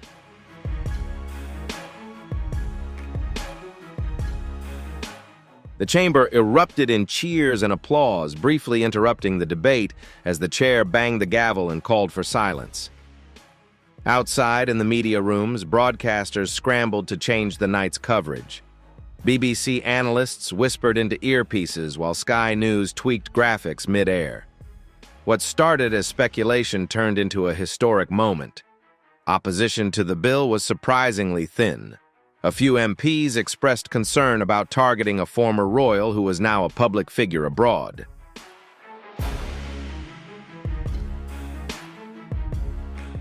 Liberal Democrat MP Hannah Markham warned of the international backlash that could result from pursuing legal action against a former duchess now living in the U.S. "Let us be careful not to make martyrs of those who still want to reconcile with this country," she pleaded. But her words were met with tepid applause, quickly drowned out by a rebuttal from a Scottish National Party MP who reminded the chamber that reconciliation begins with accountability. The frustration was consistent across the party lines.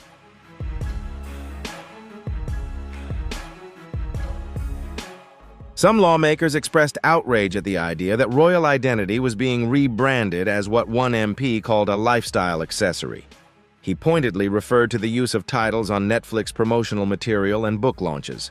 Conservative MP Elspeth Troway scoffed, "If we allow this to continue, every celebrity whose cousin is married to a member of the royal family will be able to sell tea towels stamped with the crown." But perhaps the most moving moment of the night came from an unlikely source, veteran MP Sir Clive Fenwick.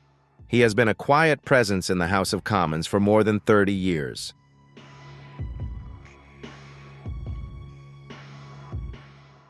He rarely dabbles in royal matters. His voice trembles as he talks about growing up under Queen Elizabeth and watching the institution evolve through war, scandal, and reform.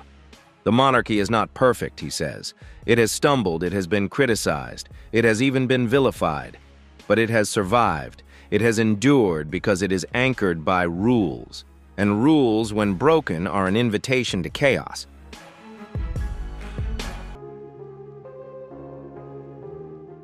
As he sat down, a momentary silence fell over the chamber. Even seasoned commentators admitted they had never seen Parliament unite around a royal issue with such clarity. The bill itself was simple in wording but powerful in its impact. It imposed criminal penalties on individuals who used British royal titles in any official legal or commercial capacity without the approval of Buckingham Palace or the monarch. It created protections for satire and fiction, but made it clear that any real-world use tied to a contract financial gain or public representation would require the approval of the Crown.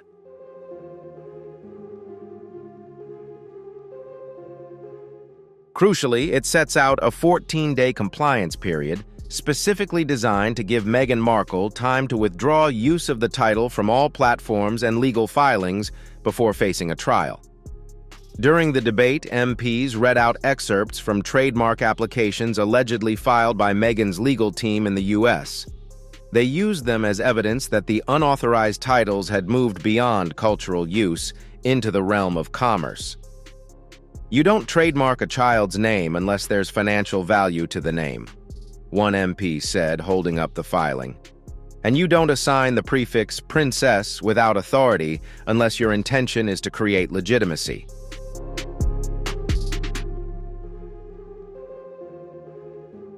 One of the more surprising revelations came when a minister confirmed that the Prime Minister had received a live briefing from Buckingham Palace on the matter in recent weeks.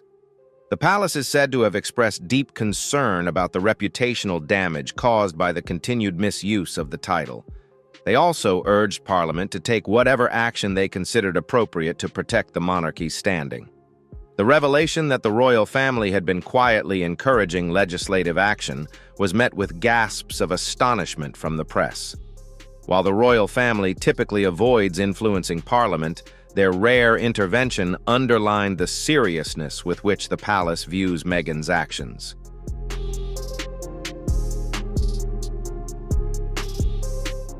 As the debate dragged on into the evening, a consensus emerged. More than a matter of political image or media reaction, this was becoming a referendum on the future of royal power in a modern digital world. If anyone could brand themselves as royal and make money from it, what did titles mean? Just before midnight, the final vote was called. The room, though weary, was buzzing with anticipation. The chair read the motion aloud, and the cheers were louder than anyone had expected.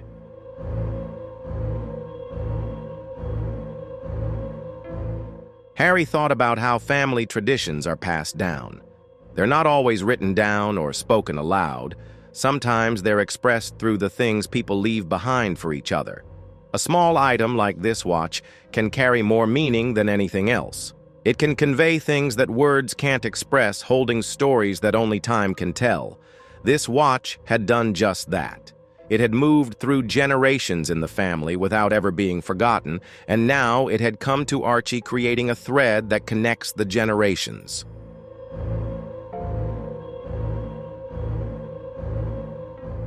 That royal identity, especially when attached to children who may one day be asked to take their place in history, is not something to negotiate, interpret, or rebrand internationally. Outside, the media frenzy is back on. Headlines blaze across the morning newsstands. Titlegate explodes in House of Commons, one paper proclaimed. Meghan faces legal ultimatum, another screamed. American television networks scrambled to cover the breaking news, spinning it in a variety of ways, from royal repression to constitutional abuse of power.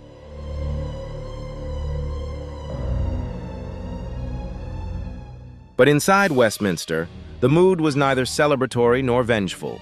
It was calm, determined, and acutely aware of the historical weight of what had just happened. The heated debate did more than expose the cracks in the Sussexes' story. It forced Britain to confront anew the question it had been avoiding since Harry and Meghan left the palace gates. Can someone really leave the monarchy while still carrying its crown in their pocket? At first glance, the Royal Titles, Integrity and Protection Act seemed straightforward.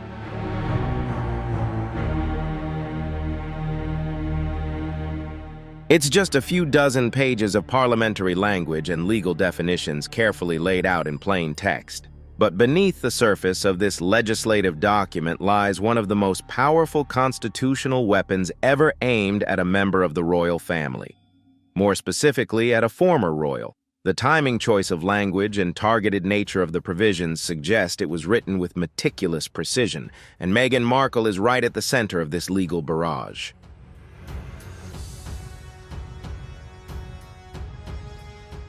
The bill's formal preamble begins, an act to preserve the dignity and constitutional role of royal titles in the United Kingdom. It also aims to prevent their unauthorized use in any capacity that may mislead the public, create commercial advantage, or misrepresent the official lineage and heritage of the crown. That first sentence isn't just bureaucratic, it's intentional. It sets the tone for a law that isn't meant to address a hypothetical abuse, but rather to intervene in a real ongoing crisis. The bill is divided into 5 sections, each covering a separate area of enforcement.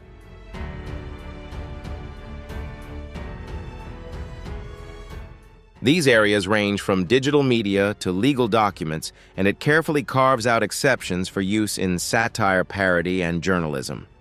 In short, it's not about policing language. It's about restricting the unauthorized use of titles in any context where they might imply legitimacy, endorsement, or institutional connection. Part 1 of the bill sets out the definitions. Here, royal titles are explicitly defined as any title granted by a degree including Your Highness, Prince, Princess, and any title associated with royal decrees or family affiliation.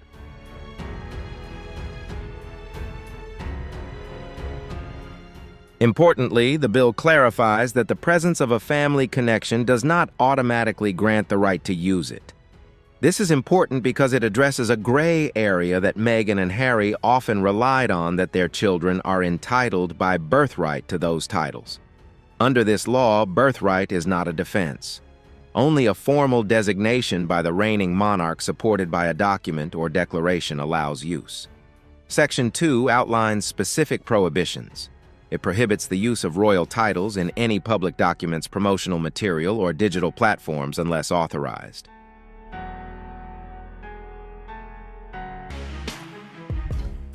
This list includes, but is not limited to, nonprofit websites, children's school records, social media bios, interview introductions, podcast recordings, brand profiles, and more. Importantly, the law also prohibits such use across all commercial projects, products, book titles, advertising, and endorsements. Any attempt to monetize a royal title, even indirectly, is now considered a punishable offense. This section of the bill goes further than expected, targeting proxy representation. This means that a third party, such as an administrator, lawyer, or family member, cannot use titles and official representations unless they have received royal permission.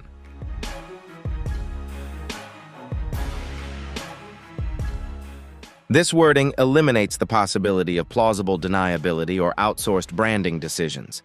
It places responsibility on individuals regardless of who disseminates the title. Section 3 deals with enforcement. This is where the bill gets particularly aggressive. When unauthorized use is discovered, the Crown Prosecution Service is empowered to issue a formal infringement notice.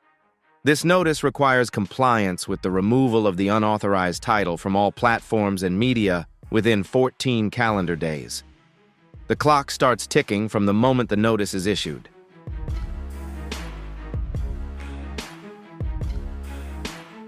Failure to comply would automatically trigger a summons to appear before a UK High Court judge. The bill also sets out penalties. First-time offenders would be fined up to £250,000 for each instance of misuse of the titles. That means if the titles appeared in 10 different legal or commercial documents, Meghan could theoretically face a total fine of $2.5 million. More importantly, repeated or deliberate breaches could result in criminal charges with penalties including a formal ban. In extreme cases, UK-based assets tied to brand activity could be frozen.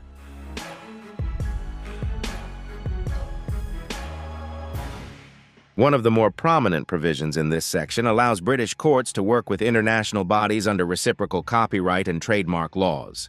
In simple terms, this means that the government can reach across borders to compel digital platforms based in the US or elsewhere to remove content or material containing unauthorized titles.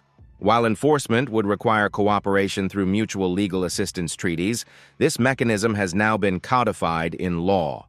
The provision is clearly designed to prevent the Sussexes from using US-based protections to shield their branding activities from UK scrutiny.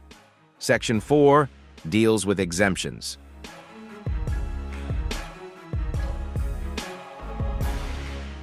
This is where lawmakers ensure that the law cannot be accused of stifling free speech or creativity.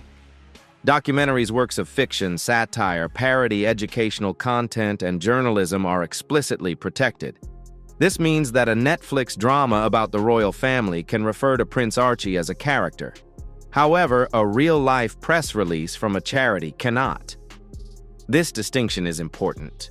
It is the intention and representation that matters, not simply the words used. Finally, Section 5 outlines the mechanisms for complaints and review.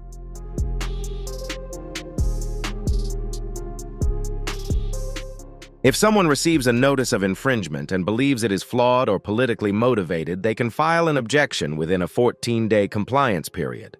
A special judicial panel will be set up to review such cases within 30 days of filing. The panel must include at least one judge with experience in constitutional law and one expert in royal protocol. This measure, while procedural, has been included to ensure the law will stand up to scrutiny in both domestic and international courts. But while the bill is written in legalese, its political and cultural implications cannot be ignored.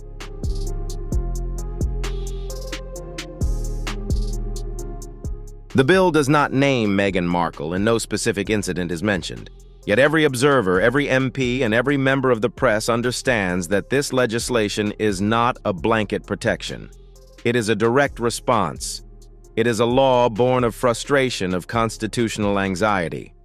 It also stems from a growing belief within the British establishment that the royal identity is not something to be marketed, monetized, or mishandled even by a former duchess.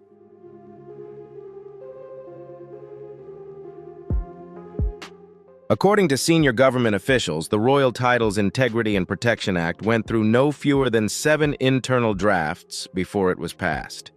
The drafting process involved extensive consultation with legal experts, constitutional scholars, and even experienced former royals. Fierce debates took place behind closed doors over the scope of the law, weighing how far it should go to protect the institution without provoking an overreaction.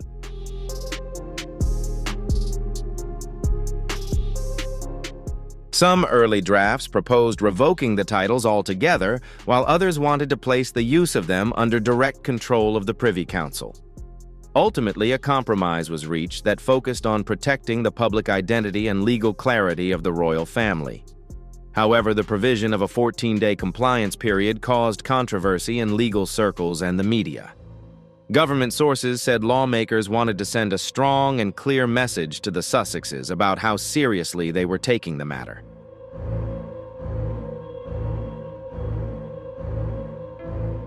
This isn't about symbolism, it's about implementation, and they want Meghan to know that hesitation will be seen as resistance.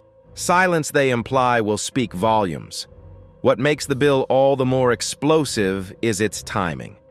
Introduced so soon after Meghan and Harry's most recent appearance at a high-profile Hollywood event where they were introduced with eye-catching titles, it feels like an act of retaliation. But defenders say it's too little too late.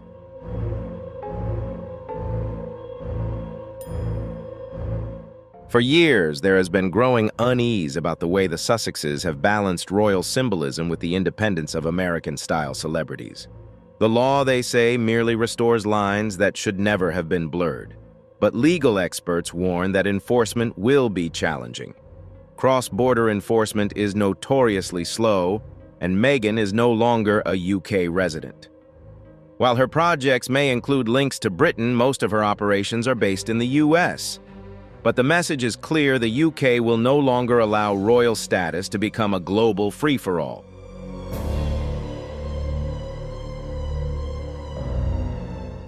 At its core, the bill is not about punishing a former royal. It is about defining where royalty ends and misappropriation begins. For centuries, the British crown has been both a symbolic and a legal institution.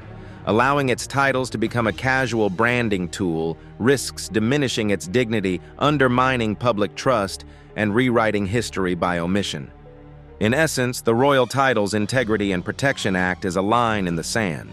Parliament has made it clear that you cannot benefit from the royal legacy without following royal law.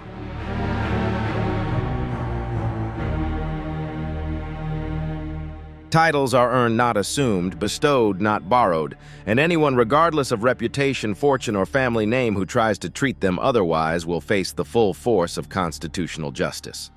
The passage of the Royal Titles Integrity and Protection Act sent shockwaves far beyond Westminster. Within hours of its passage, lawyers began parsing every line of the text. Digital media companies across the UK combed through their archives to ensure compliance. Talk shows invited constitutional experts overnight, and quietly behind the glass doors of London law offices, the legal purge of Meghan Markle began to unfold.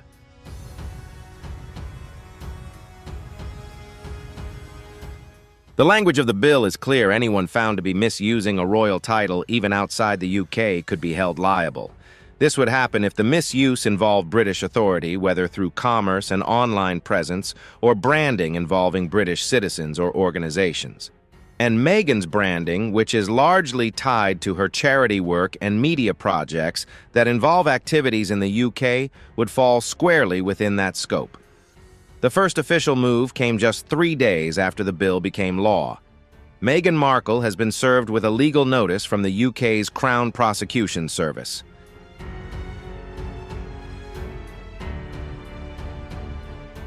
The proceedings were not dramatic. There were no police officers present or televised confrontations. Instead, the formal notice was sent via diplomatic mail to Meghan's legal representatives in Los Angeles. But the letter came with a clear deadline. She had just 14 calendar days to fully comply. That meant removing all digital mentions, all press releases, and eliminating any official appearances of Prince Archie and Princess Lilibet in any setting that suggested official royal recognition.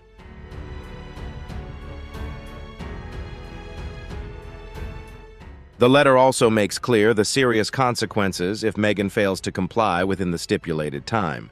If the changes are not made, a High Court judge will issue a formal summons for her to appear in London. While she has the right to contest the charges, and appeal failure to appear without a valid reason could trigger additional legal action, making the situation more complicated and unpredictable than ever.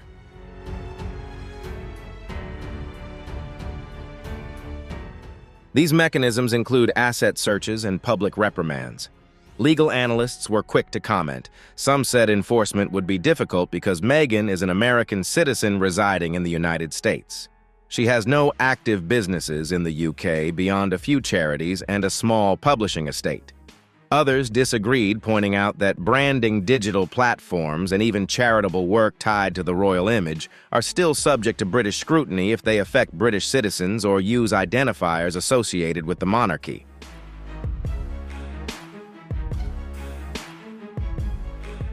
But the real shock came when it was revealed that the Crown Prosecution Service had quietly begun collecting documents. More than 20 pieces of evidence were collected, including screenshots from websites, records from the U.S. Patent and Trademark Office, and promotional materials from Archewell-related ventures.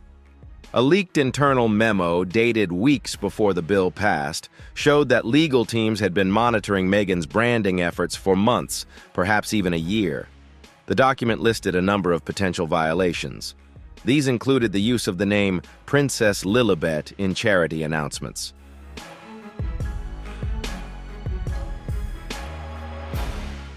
The list also includes the inclusion of Prince Archie in sponsorship recognition letters sent to British citizens. It also includes appearances in children's books and educational content marketed under royal-style designations.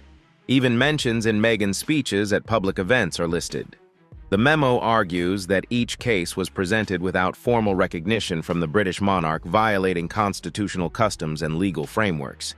In response, Meghan's legal team issued a brief statement to select U.S. media outlets.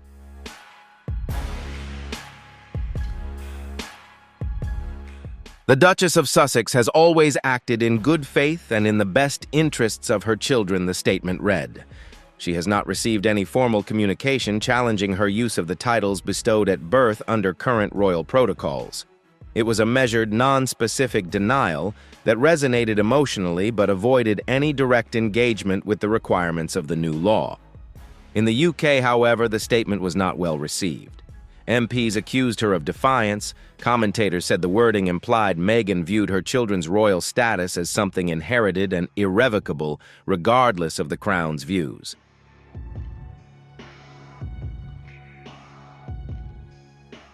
This has raised an uncomfortable question. Is Meghan preparing to fight the lawsuit not with compliance but with defiance? Rumors have circulated that Meghan could invoke international protections under U.S. law. Some experts predict she will try to argue that the new UK law violates free speech and parental rights. Others suspect she may try to blame her team, arguing that any misuse of the title was the result of staff oversight, not personal intent. But under the language of the new law, such defenses will carry little weight. Responsibility lies with the individual who benefits from the unauthorized use of the title.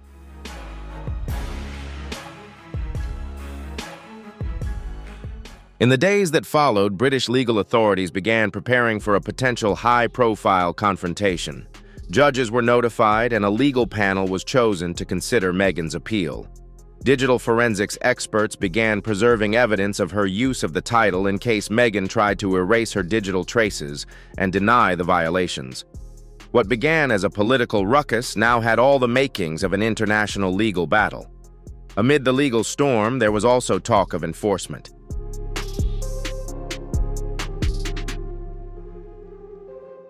Would Meghan actually be forced to appear in a UK court? And what if she didn't? Would the British government seek to get the U.S. Department of Justice involved? Could they ask for cross-border cooperation through treaties like the UK Mutual Legal Assistance Treaty? Legal scholars say that while extradition for such an offense is unlikely because it does not qualify as a criminal act under most international protocols, the UK could still take symbolic action.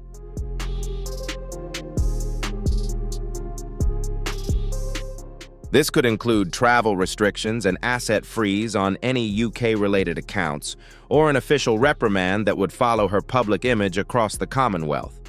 If Meghan tries to visit the UK in the future, such as for a royal event, a funeral, or a charity event, she could be served with paperwork upon entry.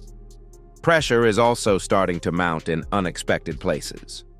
Several British charities that have worked with Archewell have received letters from their legal departments advising them to remove or revise any advertising that references the Sussexes' royal titles. A prominent children's literacy organization quietly removed the name Princess Lilibet from its website over legal concerns.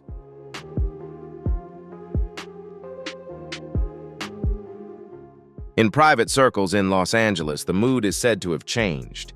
Insiders say Meghan has been taken aback by the speed and severity of the backlash. She expected criticism. She has endured it for years from British tabloids and royal traditionalists. But this is different. This is not commentary, this is prosecution. And now she faces a legal framework designed to target her. Reports from her inner circle suggest that Meghan is carefully weighing her options.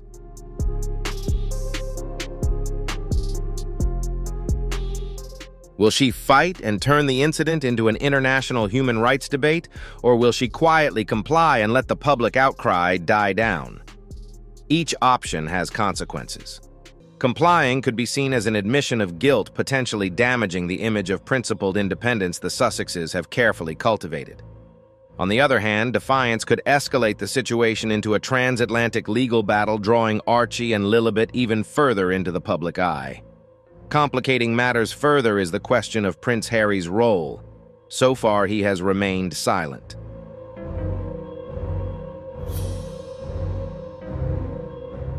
But if Meghan decides to fight the charges, she may need him to publicly assert that his children's titles were used with his permission.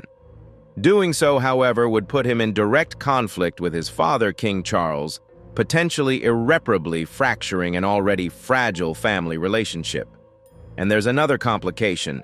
If Meghan faces legal action, any public defense could open the door to cross-examination. Her legal team would be forced to produce documents, emails, internal memos, and branding plans that could reveal how carefully her use of the titles was calculated. If it becomes clear that the titles were deliberately used to build a brand and make money, public sympathy could evaporate even among her supporters in the United States.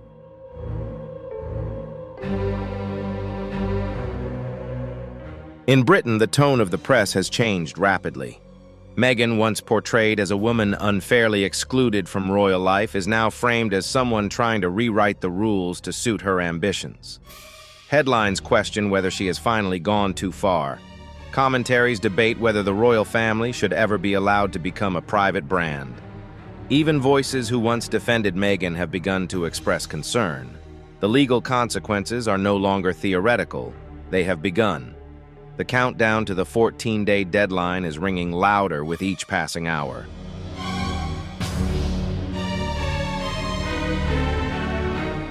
All eyes are now on one woman. Will Meghan Markle bow to the power of the crown she has relinquished, or will she choose to defy and force a court battle that could redefine what it means to carry on the Windsor legacy? In the quiet rooms of Clarence House, away from the glare of the media and the tabloid headlines, a very different storm is brewing. Unlike the public fury in Parliament or the legal notices in Los Angeles, King Charles's anger is a slow burn. It is an accumulation of slights, broken trusts, and what he sees as a flagrant betrayal of the institution he now leads.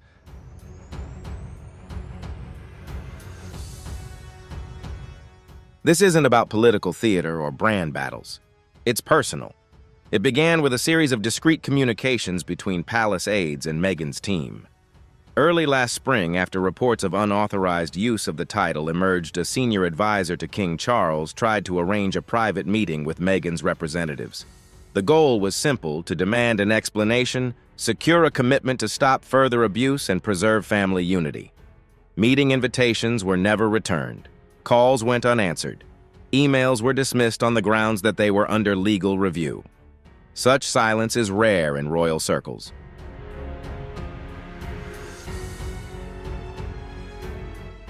Normally, even the most estranged family member would respond through an official channel, but Meghan's avoidance only added to Charles's frustration.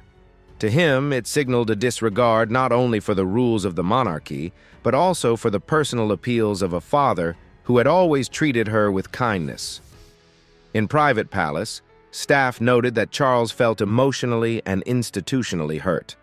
A second, more urgent attempt at outreach came in writing a letter drafted by Sir Christopher Geit, the king's trusted private secretary.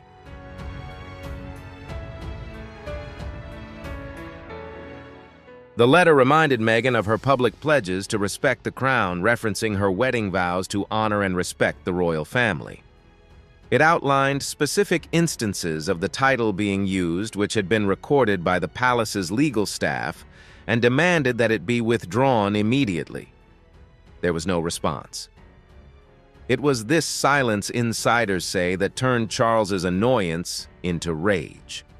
Private sources say that on the morning he learned of the bill's progress through Parliament, he threw a hardback book, a volume of constitutional law, across his office. He then summoned senior staff and told them to ensure no one played with what this family stands for.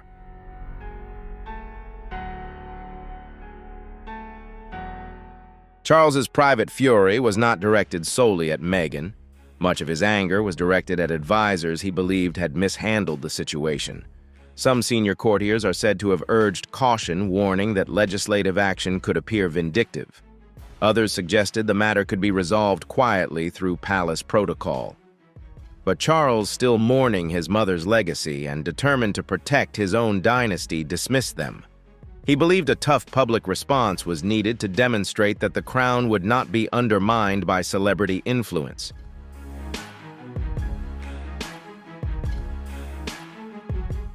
In the weeks before the bill was introduced, palace insiders describe a frenetic back and forth.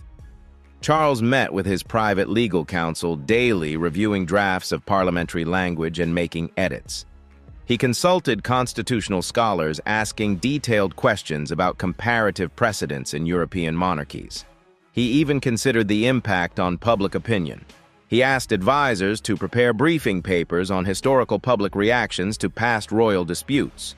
At the heart of his private consultations was a single question.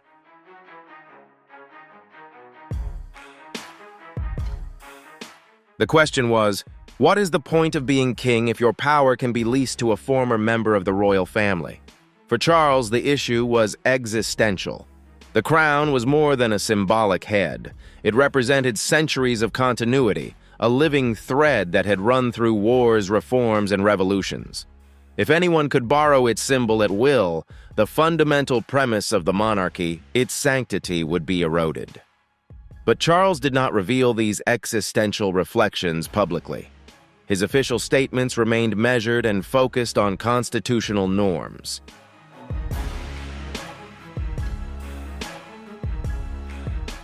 In a rare brief speech to the audience, he simply noted that the integrity of the crown must be maintained. It was a nod to the fact that the family, through him, had commissioned the law to protect it. Behind closed doors, however, his words were far more strident. In private letters to his eldest son, Prince William Charles admitted that he felt slighted and disrespected by the Sussexes' actions. William, who had quietly supported the bill in Parliament, responded in a letter of solidarity. "Father, I stand with you. The crown must be protected."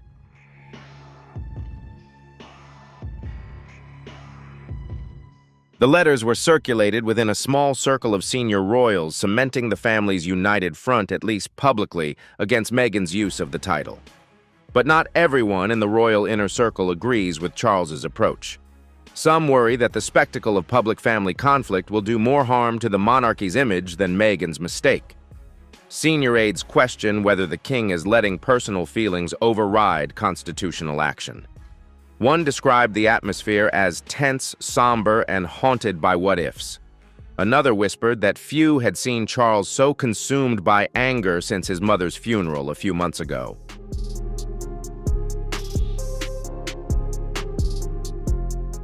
The king, however, pressed on. He ordered that no palace events involving Archie or Lilibet could go ahead until the title issue was resolved. He quietly asked press officers to prepare talking points to deal with potential leaks or misinformation from the Sussexes. He even ordered his security team to monitor any public events Meghan and Harry attended in the UK if they chose to test the boundaries of the law. The private fury reached a fever pitch the evening before the bill's final reading in Parliament. According to insiders, Charles dined alone in the royal chapel at Buckingham Palace.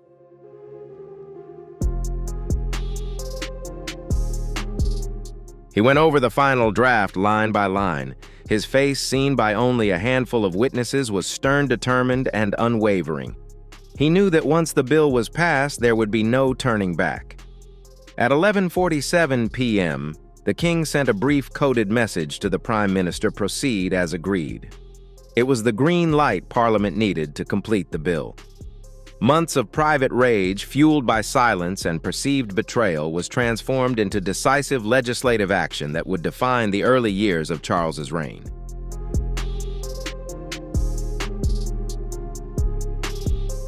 Still, Charles felt burdened by the personal cost. He knew the bill would further alienate Meghan and put her and Harry on deeper conflict with the monarchy.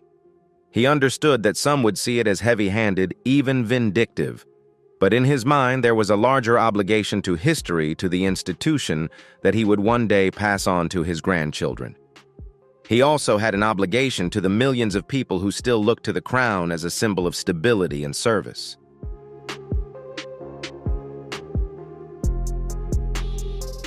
After the bill passed, Charles briefly retreated to Balmoral in Scotland, seeking peace in the Highlands.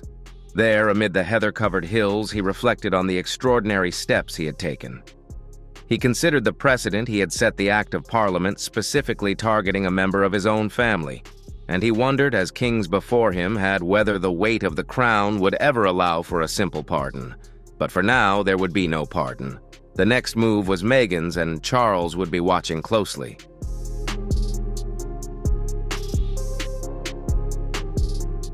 His private rage became public law, and in the transformation, he believed he had saved the monarchy title by title. Within hours of the Crown Prosecution Service's compliance announcement, Meghan Markle's team was in crisis mode. Until then, their public messages had been carefully calibrated to balance sympathy and strength. They had portrayed Meghan as a modern royal navigating ancient traditions, a woman who had endured relentless media scrutiny and institutional bias. But now, with a binding legal deadline and the threat of a subpoena hanging over their heads, the Sussexes faced a dilemma.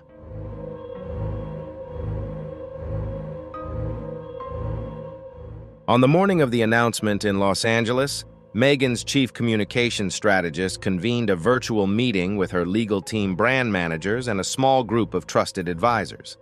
The agenda was clear: how to respond in a way that minimized legal risk, maintained public support, and preserved the couple's carefully crafted narrative of principled independence. The instructions were immediate: acknowledge the letter without admitting wrongdoing, express a willingness to cooperate, and emphasize Meghan's good faith belief that her children's titles were bestowed upon them at birth. But executing that instruction proved tricky.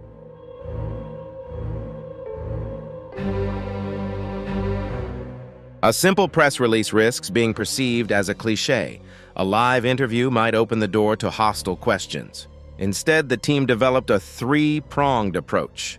The approach focused on an open letter, controlled social media messaging, and selected sympathetic media placements. First was the open letter, which was posted on Archewell's website under the headline "A Mother's Duty." The letter was addressed directly to our friends and supporters around the world.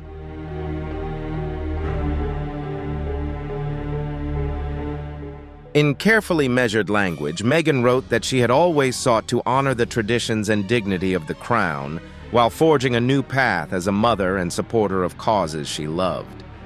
She expressed surprise at the legal notice, describing it as a misunderstanding of matters that had been decided at the time of her children's birth. She emphasized her children's rights as descendants of the crown and her belief that their titles were granted in accordance with custom and precedent. Crucially, the letter did not provide any formal legal recognition. Meghan wrote that she was consulting with legal counsel to ensure full compliance while maintaining my responsibility as a mother to protect the identities of my children.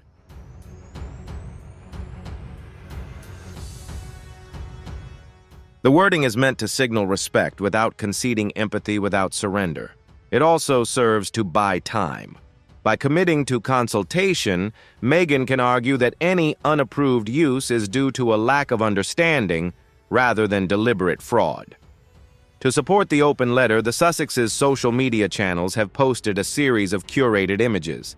There are family photos from happier times, behind-the-scenes shots of Meghan volunteering with children's charities, and archived images of royal births from previous generations. The captions that accompany each image reinforce the theme of inheritance generation after generation, a legacy carried on a mother's promise.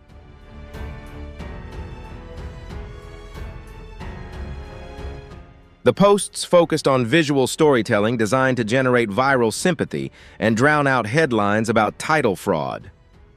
Meanwhile, Meghan's legal team prepared a targeted communications strategy. They arranged for two sympathetic media outlets, a leading U.S. women's magazine and a British digital platform known for its progressive commentary, to publish in-depth articles that would provide a deeper look at Meghan's perspective. Each article featured interview excerpts from a carefully selected journalist. The excerpts portrayed Meghan as respectful of the monarchy, but hurt by what she saw as a punitive legal response.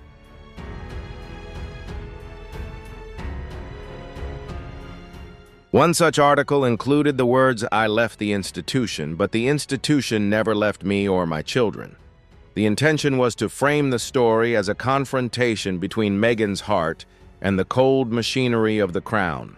Behind the scenes, however, tensions were running high.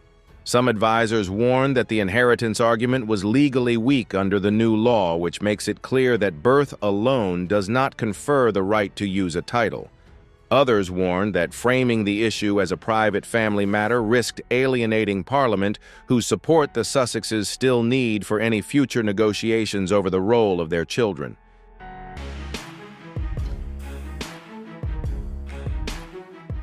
As the 14-day deadline approaches, Meghan faces mounting pressure. Every day brings new headlines parsing her open letter, speculating whether she will comply or defy it. Commentators debate whether the public will side with the underdog or an institution that prides itself on rules and traditions. Polling data leaked to the press shows a divided public. A significant portion of Americans support Meghan unconditionally, while a large portion of Britons back Parliament's tough stance. The most dramatic developments come on day 10 of the deadline.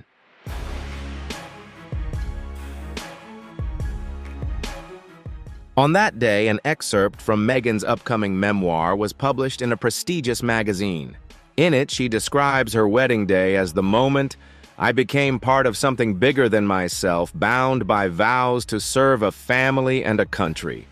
She writes of the joy of holding her newborn daughter, believing that the crown would welcome her children as fully as it had welcomed her.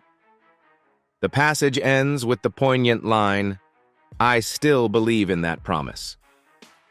The memoir excerpt was meant to reinforce Meghan's sincerity, but it also had unintended consequences.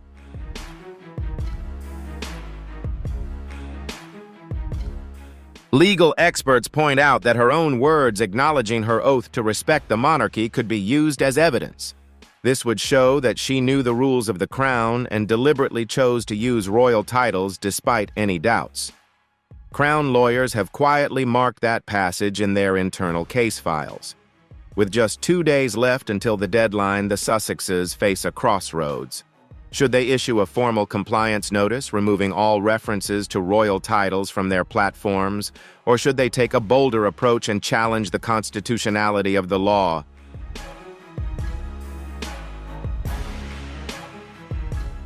One camp argued for immediate compliance, arguing that Meghan's public image could recover more quickly after an act of contrition. Another camp feared that compliance would be seen as a legal failure, undermining years of branding focused on autonomy and empowerment. Meghan eventually issued a second, more substantive statement on day 12. It began with an admission. In light of the recently enacted Protection and Integrity of Royal Titles Act, I have instructed my team to update all public documents and references to my children's titles. She stated her intention to complete the process within the next 48 hours, essentially extending the deadline by asking for leniency. She also noted her desire to work with palace officials to establish clear guidelines going forward.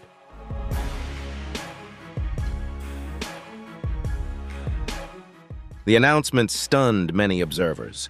It signaled that Meghan was willing to comply, but only on her own terms. She framed the move as a gesture of goodwill, while still emphasizing her belief that the law was too broad and potentially harmful to her family. Critics called it a half measure and hypocritical.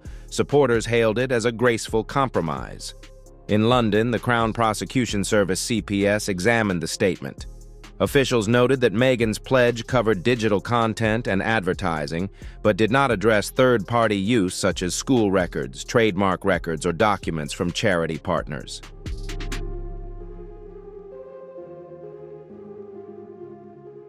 The notice also lacked specific evidence that the removal had been completed.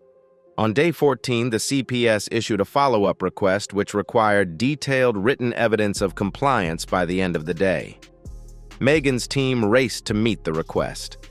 By midnight, they had presented a list of more than 150 URLs, documents, and media assets that had had their title references removed. They also provided screenshots showing the before and after versions.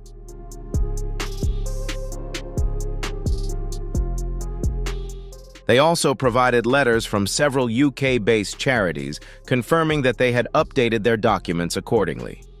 Some prominent platforms, such as a major online bookstore, issued public corrections, removing the name Princess Lilibet from book descriptions. That night, the Sussexes breathed a sigh of relief. Meghan had complied, at least in the narrow sense the CPS meant, but the underlying conflict remained unresolved. While Parliament acknowledged compliance, it made it clear that it would remain vigilant.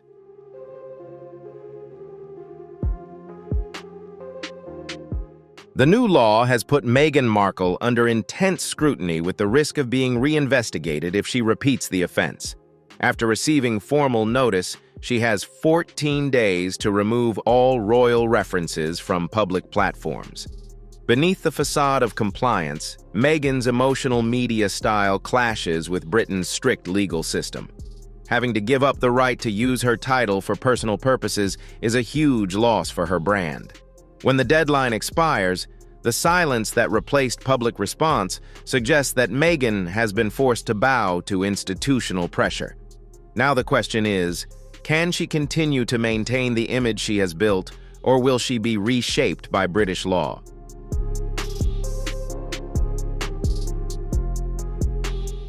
This incident is pushing the relationship between the Sussexes and the British royal family to the brink of unprecedented tension.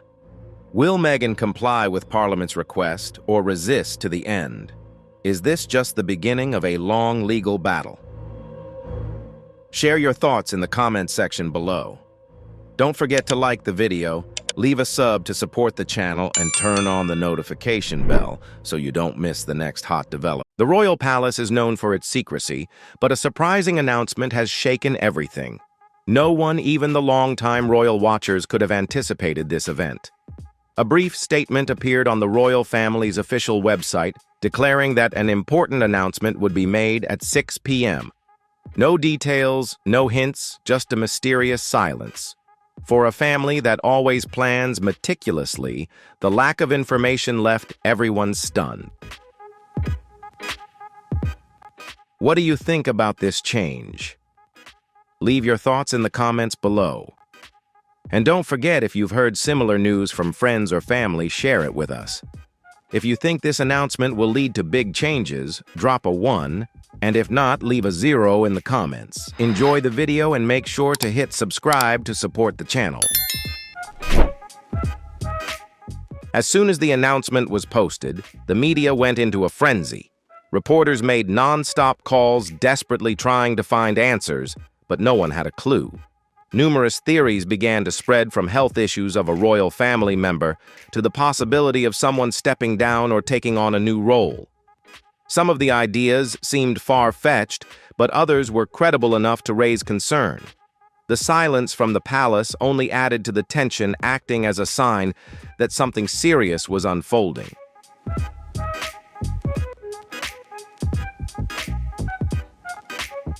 That morning, Prince William and Princess Kate unexpectedly missed a scheduled public event.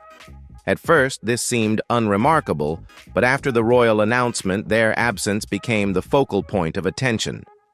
Many began to wonder if this was a sign of something bigger at play. If the message came from the king or queen, why hadn't they spoken directly? This oddity only fueled public curiosity and suspicion.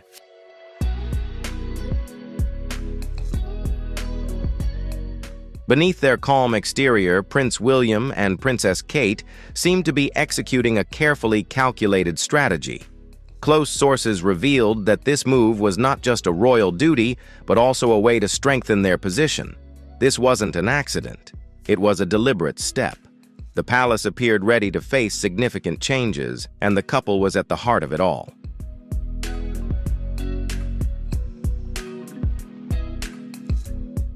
Amidst the line of instability, the royal family is also focusing on long-term goals. A source revealed that they are seeking 50 solutions over the next decade to tackle environmental challenges with hopes of transforming how the world confronts crises. If successful, this would mark a turning point not only for the royal family but for the entire globe. This commitment shows that they are not just focused on internal drama, but also aiming to create a positive impact.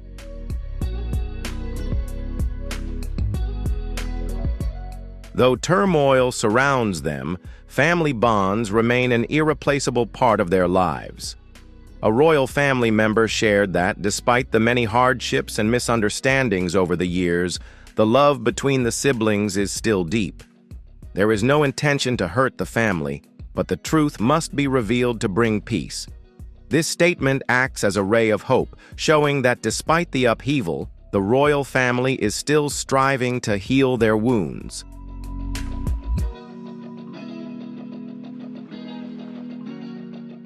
In the end, loyalty to the king, the country, and prosperity remained at the forefront. A royal family member declared their unwavering commitment to serve, offering blessings for the king. Despite the palace facing unprecedented challenges, the sense of responsibility and belief in the future remain the guiding principles that help them navigate through the storm.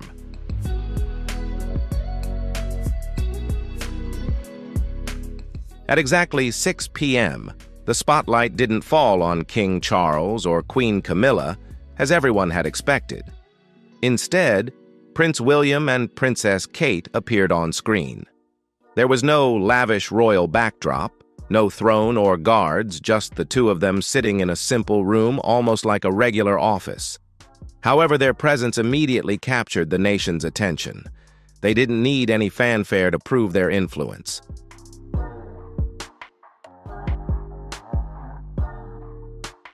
Prince William spoke first, bypassing the usual royal formalities. His voice was clear and firm. The monarchy is not just a symbol, but a responsibility. This statement was like a breath of fresh air, signaling a bold direction yet not rebellion. It was a commitment to a more approachable monarchy, ready to face modern challenges. His sincerity captivated the public, making it impossible for them to look away.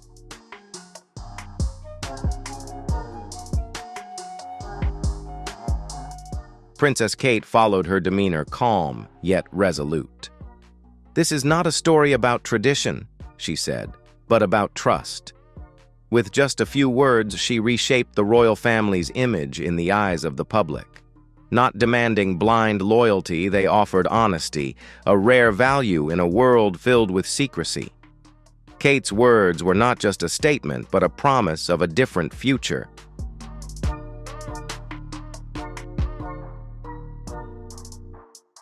Notably, there was no sign of King Charles or Queen Camilla at this event. William and Kate stood alone, but they represented a larger vision. The absence of the senior royals only highlighted the couple's role even more. They were not just heirs, but pioneers ready to lead the monarchy through unprecedented changes.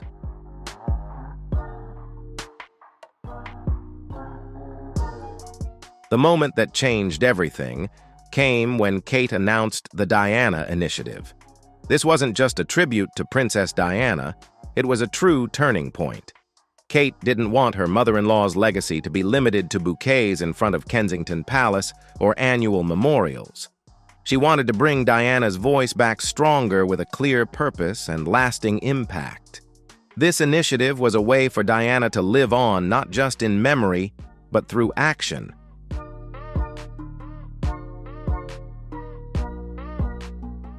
The Diana Initiative is a global nonprofit organization built on the values that Princess Diana once cherished: kindness, honesty, and putting people first. But this isn't just a charity with a royal logo, it's a concrete plan with Kate leading it passionately. She isn't merely lending her name, she's putting her heart into the project, ensuring that Diana's legacy will bring about real change.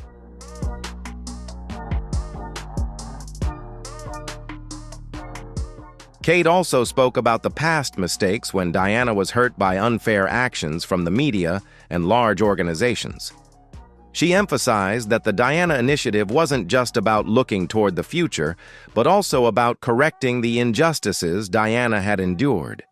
In this way, Kate not only honored Diana's legacy, but also turned it into a driving force to build a better world in line with the spirit Diana always championed.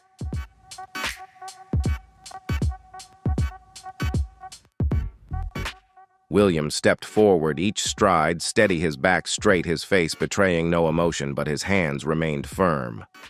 Royal tradition weighed heavily on him, but so did the future. This was not just about preserving the monarchy. It was about its evolution. William had prepared a speech. Every word had been edited, rehearsed, and refined, but when the moment came, only sincerity could truly convey it all.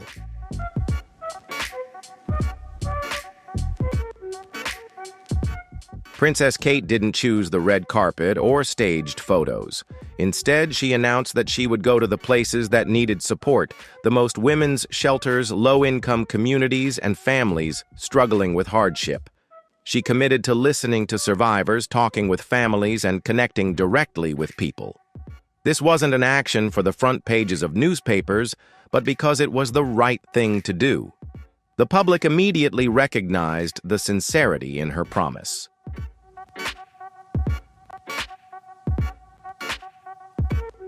Kate's Diana Initiative evokes the way Princess Diana worked close, practical, and always putting people first.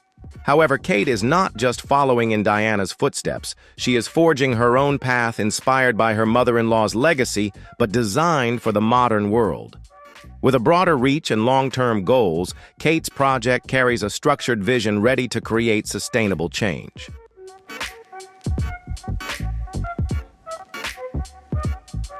Unlike Diana, who often worked outside the royal system, Kate leverages her position within the palace to give real power to the Diana Initiative. This makes the project not just a charity, but a statement about the new role of the monarchy. While the reign of King Charles and Queen Camilla is still taking shape, Kate and Prince William have turned the public's gaze toward the future, a future that they and their children will lead.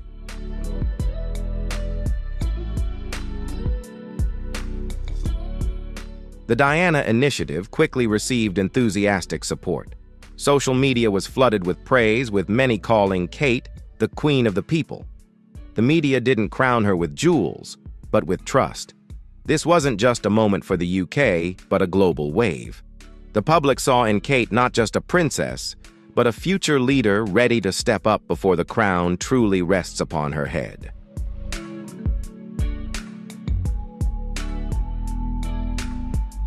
However, not everyone shared in this joy. Inside the palace, a troubling silence hung in the air. King Charles and Queen Camilla did not offer any praise or public statements of support. Their absence spoke volumes more than any official comment could. Behind the scenes, the atmosphere grew tense. The king, caught off guard by William and Kate's move, could only exclaim, "What have they done?"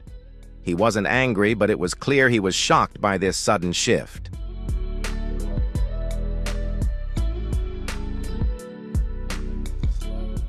As King Charles struggled to solidify his role, the public's attention unexpectedly shifted to William and Kate.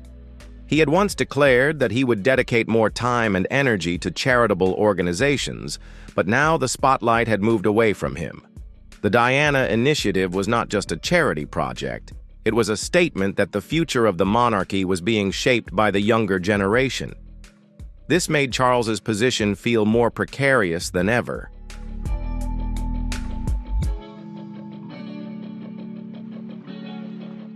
The Diana Initiative was not just Kate's way of honoring Princess Diana, but also a statement that kindness can be a powerful form of leadership.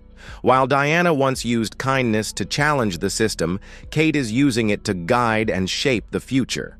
With growing public support, Kate is not only bringing Diana's legacy back, but also transforming it into a guiding light for a modern, approachable, and responsible monarchy.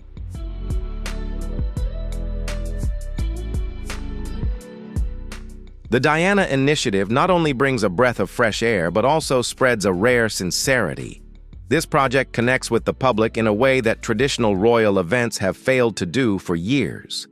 By focusing on values such as kindness and honesty, Kate and William have sparked a sense of closeness, allowing the people to feel genuine care from the royal family. This is not just a campaign, it is a deep commitment.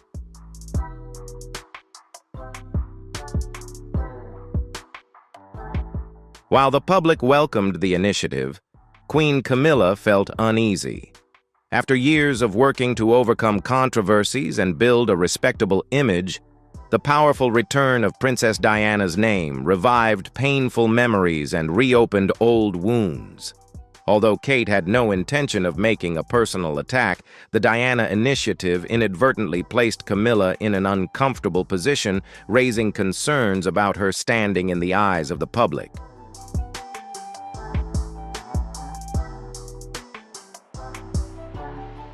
Inside the palace, some began to whisper that Kate had bypassed royal protocols by launching the Diana Initiative without prior approval. Camilla hoped to bring the project under royal control to tone down its influence. However, advisors warned that any attempt to suppress the initiative could make the palace appear petty. As a result, the palace chose to remain silent. No posts, no praise, hoping the issue would eventually fade away.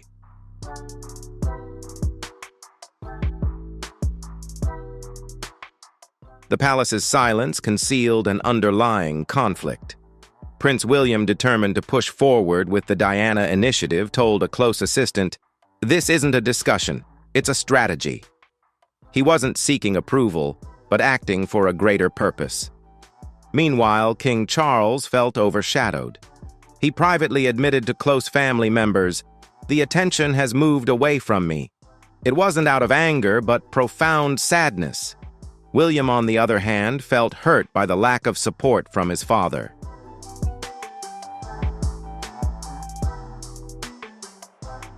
Tensions erupted when Queen Camilla broke her usual composure at a charity event. When asked about the Diana Initiative, she responded sharply, "The monarchy has always served with dedication, and we don't need to invoke the past to prove that." This comment quickly made headlines, with many viewing it as a direct attack on the initiative and the use of Diana's name. The public reacted strongly, with the majority not supporting Camilla.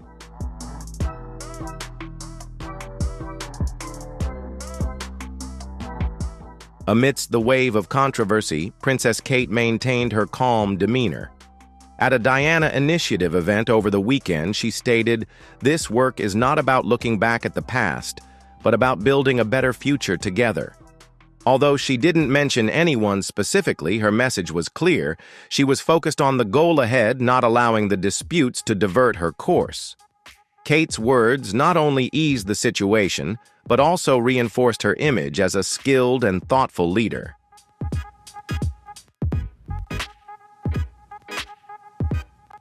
Amidst the rising tension, Prince Harry unexpectedly returned to the UK to visit his father, King Charles, who was battling cancer. His appearance sparked hope that the royal family might mend its fractures. However, William seemed to view this not as an opportunity for reconciliation. He remained focused on his own strategy, determined to push the Diana Initiative forward despite the storm brewing within the palace.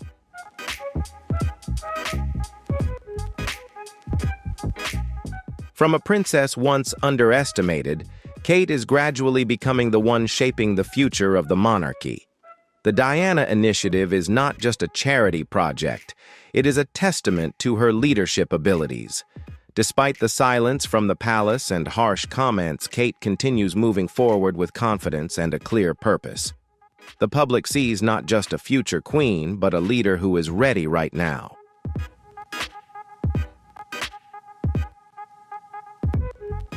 Do you feel the strong shift in Kate's leadership style? She's not just a princess. She's increasingly becoming a symbol of strength and confidence.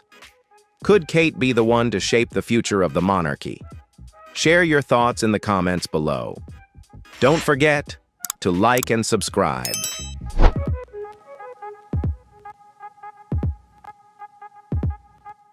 Although there was no public confrontation, Princess Kate's response to Queen Camilla's comments showed that she was not backing down. Tabloid newspapers quickly sensationalized the story, reporting on the division within the palace.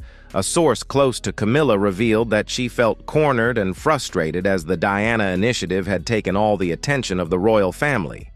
Meanwhile, Prince William felt disappointed, believing that his stepmother had turned his and Kate's efforts into a political issue.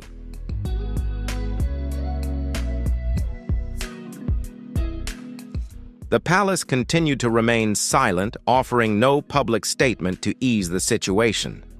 This lack of unity only made things worse, giving the media an opportunity to fill the void with speculation.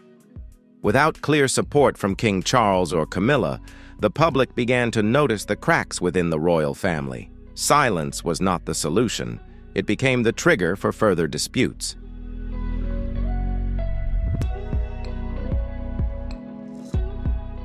Everything came to a head when King Charles summoned a private meeting at Clarence House with William and senior advisors. He expressed his frustration, questioning why he wasn't fully informed about the Diana Initiative. Charles called it a breach of royal protocol. However, William stood his ground. "This isn't about protocol, it's about survival," he replied, highlighting the growing generational divide. The meeting ended in stalemate, with Charles leaving without saying another word.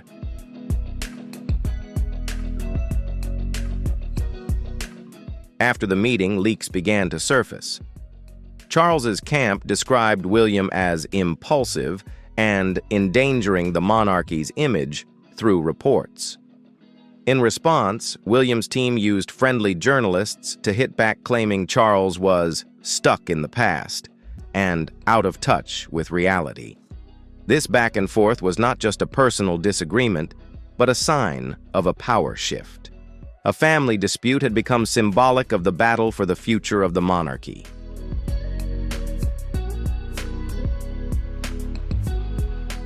In a private moment, King Charles confided in a friend, "I've spent my entire life preparing for this role, and now it's slipping through my fingers." This confession was not born out of anger, but deep sorrow. While Charles tried to maintain his reign in a traditional manner, William and Kate were shaping a new, more modern monarchy. The difference in vision left Charles feeling overshadowed.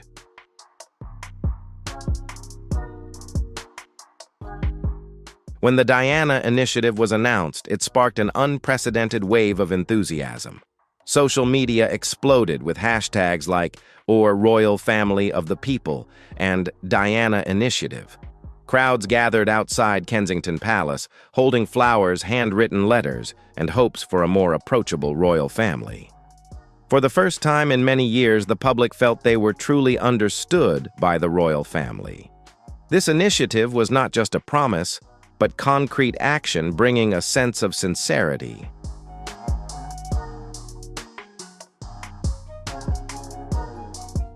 Kate and William didn't stop at words. Kate visited shelters, listening to those in need, while William engaged in climate discussions, focusing on listening rather than speaking. These actions deepened the public's affection for them. The Diana Initiative, with compassion and transparency, seemed to continue Princess Diana's legacy, but shaped to address the challenges of the modern world.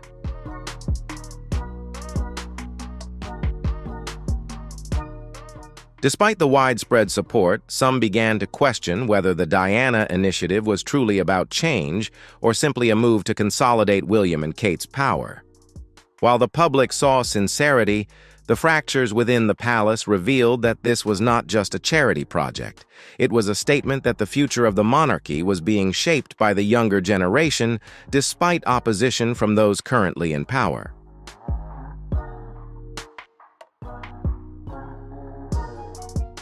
The Diana Initiative quickly became a phenomenon. Donations poured into related charities and thousands of volunteers signed up. The project not only honored Princess Diana's legacy, but also touched the hearts of the public by addressing issues such as bullying, domestic violence, and broken families. For the people, this represented a new monarchy, approachable, dedicated, and taking action for those who needed help the most.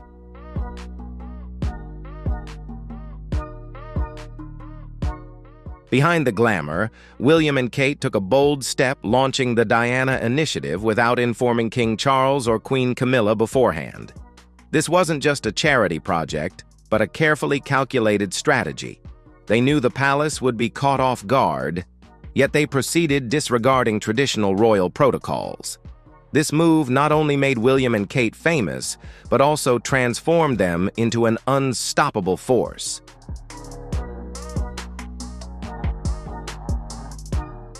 According to close sources, William and Kate not only aim to modernize the monarchy, but also seek to reshape it according to their own vision. To achieve this, they are willing to push aside those who do not align with their plan. Prince Harry and Meghan were the first to be sidelined, as their independent voices and strong emotions were seen as too disruptive. Now, with Charles battling cancer and Camilla trying to maintain her position, William and Kate are quietly consolidating their power.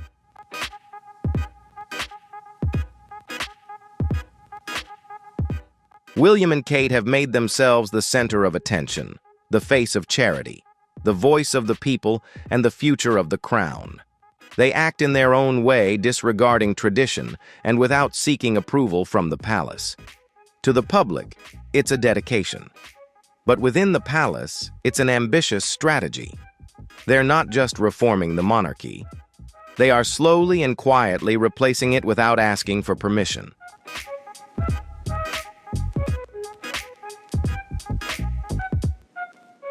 Prince Harry's public support for the Diana Initiative should have been a moment of unity. He called it a legacy of mother in action, a heartfelt statement that brought global attention to the project. However, this caused tension with William. A phone call between the two brothers turned heated when William expressed his frustration that Harry had commented publicly without prior discussion. William felt that Harry was using the initiative to maintain his influence.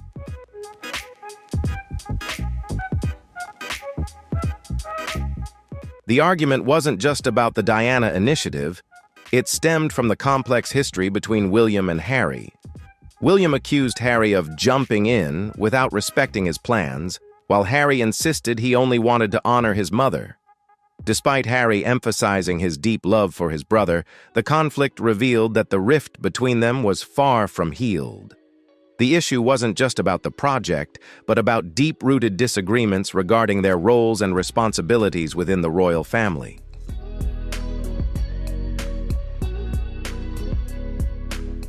Within the palace, the response to the Diana Initiative remained a tense silence.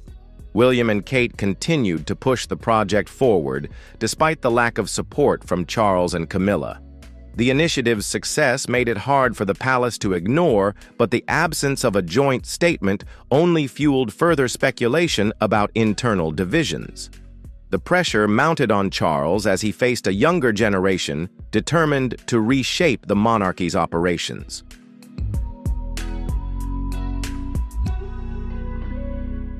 The Diana Initiative marked a turning point, but it also raised the question, is this a renewal or a power struggle? With William and Kate at the center, the public saw a modern, approachable monarchy. But within the palace, figures like Charles and Camilla felt the threat of this change. The struggle wasn't just between individuals, it was about who would shape the future of the monarchy and how it would survive in a rapidly changing world.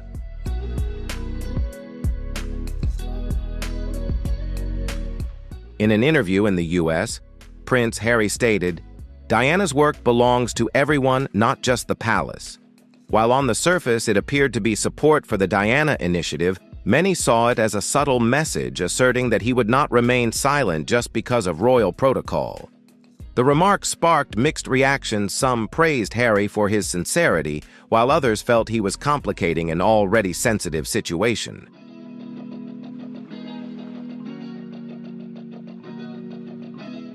The public's reaction quickly became divided. On social media, memes flooded the platforms with quotes from Harry and William, accompanied by captions like, "Same mother, completely different." What began as a tribute to Princess Diana had now turned into a dispute between the two brothers. The media headlines shifted focus from the mission of the Diana Initiative to the family feud overshadowing the charitable work.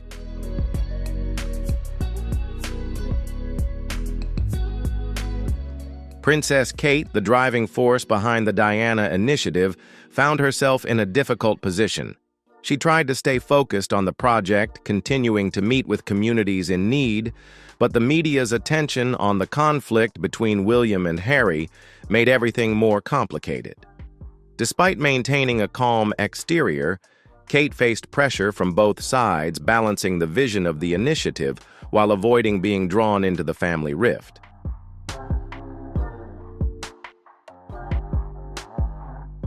The conflict between William and Harry was not new, but the Diana Initiative sparked the underlying tensions.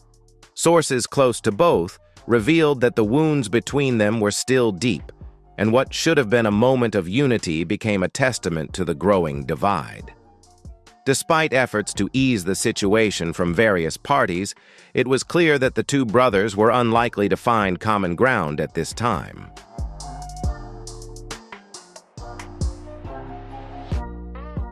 William and Harry were once the heart of the royal family, standing side by side after the death of their mother, Princess Diana. They relied on each other, bringing hope for a modern monarchy. But behind the smiles in public, cracks quietly grew. Now, their division is not just a personal matter, but a symbol of the challenges the monarchy faces in shaping its future.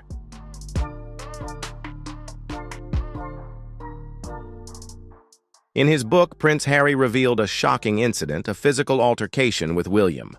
According to Harry, in a fit of anger, William grabbed him by the collar, tore off his necklace, and pushed him to the floor, causing a dog food bowl to break. Harry was injured in the back, but did not retaliate despite William challenging him to do so. Later, William returned remorseful, but their relationship had been deeply damaged.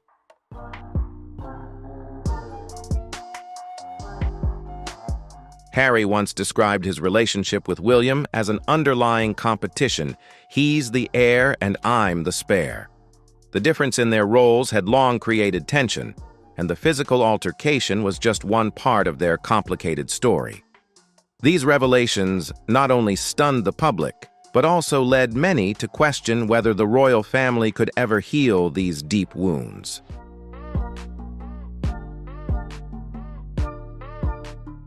Amid the ongoing drama, the Diana Initiative continued to receive public support, but its mission was increasingly overshadowed by the family feud. William and Kate were determined to push the project forward despite the conflict with Harry and the silence from the palace. However, the big question remained, can the royal family overcome these internal divisions to realize the modern vision they aim for, or will past wounds continue to shape the future of the crown?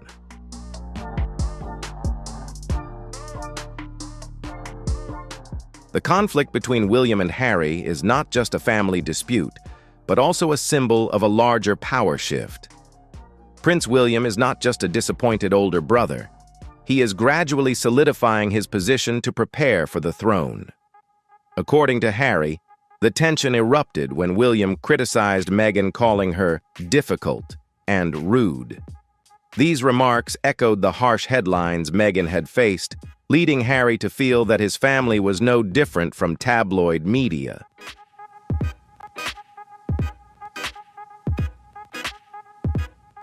While Harry and Meghan faced criticism from the media, William and Kate chose to remain silent. They did not speak out to defend their brother and sister-in-law, allowing the hurt to spread.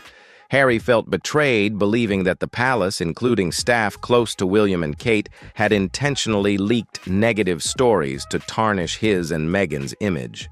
This silence not only deepened the rift, but also seemed to reflect a calculated strategy.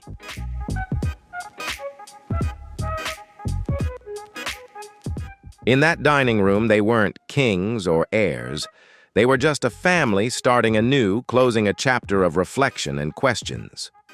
The final scenes of this extraordinary day played like a silent film. Buckingham's corridors, once bustling with ceremony, now dimmed. A royal car ushered Charles and Camilla away from the palace, their hands quietly clasped in the back seat. William stood at the gate with Catherine waving to the lingering crowd.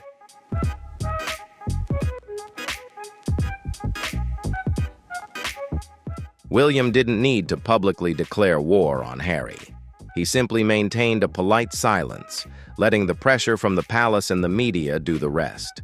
This strategy allowed William and Kate to maintain a positive public image, while Harry and Meghan were slowly pushed out of the royal circle. To the public, this might seem like a voluntary departure, but within the palace, it was the result of a carefully calculated plan.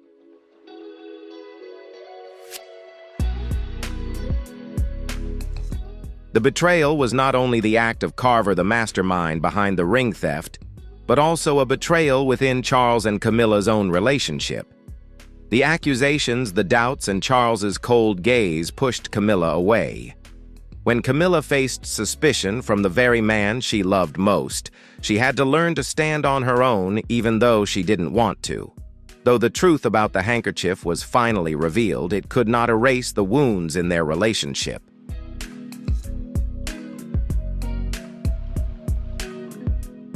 The argument over the bridesmaid dress quickly became a significant crack in their relationship. According to a palace staff member, both Kate and Meghan struggled to contain their emotions, leading to tears on both sides.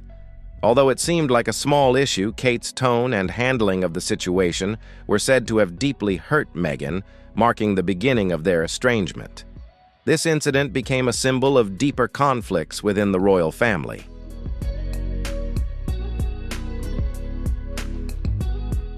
Harry openly expressed his disappointment, stating that some royal family members had made deals with the devil, implying their cooperation with the media to improve their image even at the cost of hurting others. He emphasized that when these actions harmed him and Meghan, he was forced to draw a line. This statement was not only a defense of Meghan, but also a declaration that he would not accept being manipulated.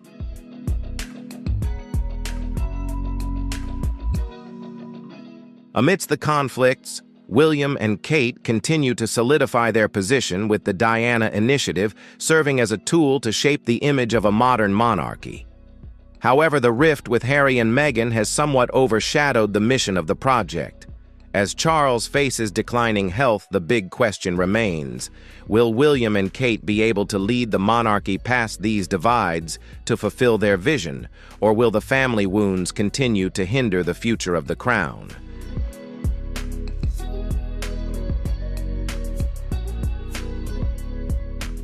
The argument over Princess Charlotte's bridesmaid dress was not just a tense moment, but also an emotional and painful one for both Kate and Meghan. However, instead of clarifying the situation, Kate remained silent, allowing the media to spread the narrative that Meghan had made her cry. In her interview with Oprah, Meghan revealed the opposite truth: "I was the one who cried." This misunderstanding was never resolved, and the public quickly took sides, with Meghan being portrayed as the villain.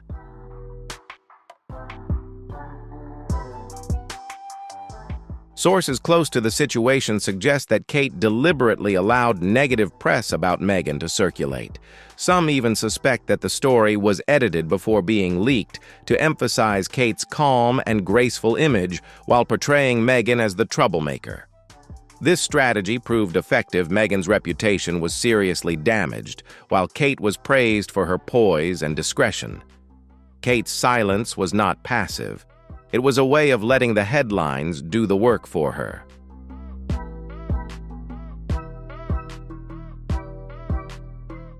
After the bridesmaid dress incident, Meghan's role in the royal family gradually diminished.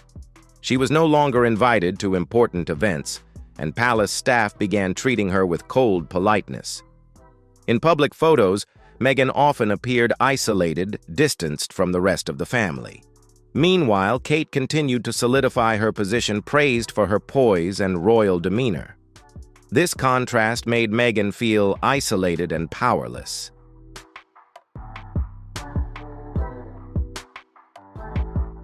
Kate didn't need to openly confront Meghan.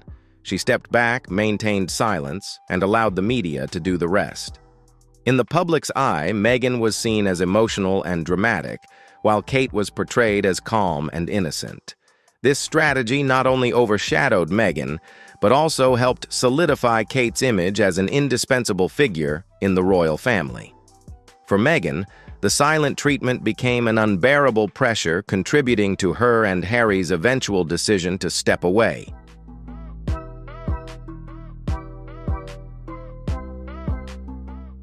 Looking back, the argument over Princess Charlotte's bridesmaid dress wasn't just a minor disagreement.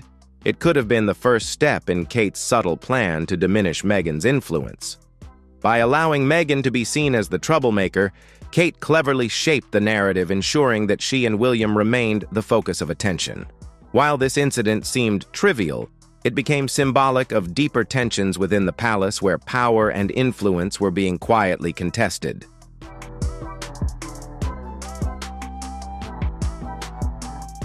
Not only is there tension with Meghan, but Kate is also facing growing conflict with Queen Camilla.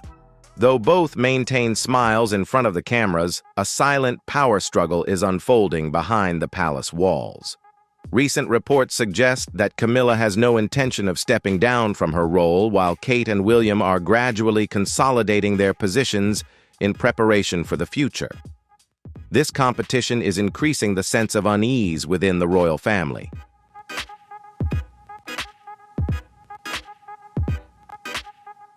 Amid family conflicts, the Diana Initiative, the heartfelt project of Kate and William, is being overshadowed by headlines about division.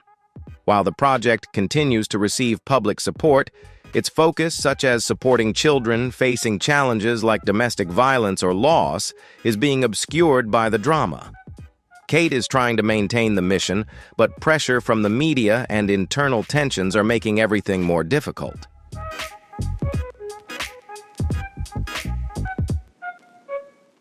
As King Charles faces declining health and Camilla strives to maintain her position, William and Kate are gradually becoming the new faces of the monarchy.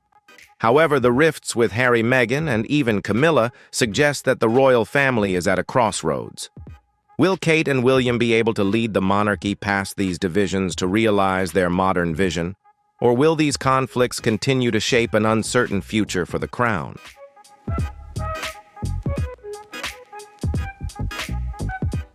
Queen Camilla, while supporting King Charles in his battle with cancer, which was diagnosed in 2024, remains resolutely determined to hold on to her role. A source from US Weekly revealed that Camilla has always coveted the title of Queen and is not willing to step aside for Princess Kate.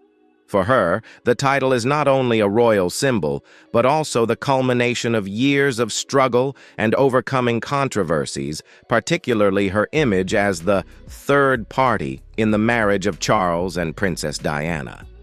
Camilla holds this position with unwavering resolve.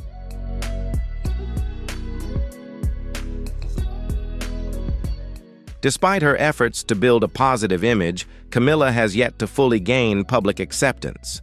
Many still remember her role in the breakdown of Charles and Diana's marriage. Although this reputation has faded somewhat over time, it continues to affect how she is perceived.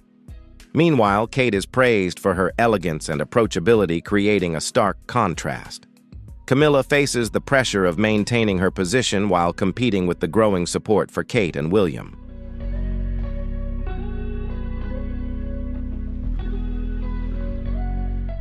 On the surface, the relationship between Camilla and Kate appears to be polite, but behind the scenes it is more tense than supportive. Royal expert Angela Levin once suggested that Camilla guided Kate when she first joined the royal family, but many sources claim that their relationship has never been truly close. Author Robert Hardman, in his book Charles, New King, New Court, notes that while Camilla may still be active, her role could be reduced in the future, which causes her concern about the growing influence of Kate and William.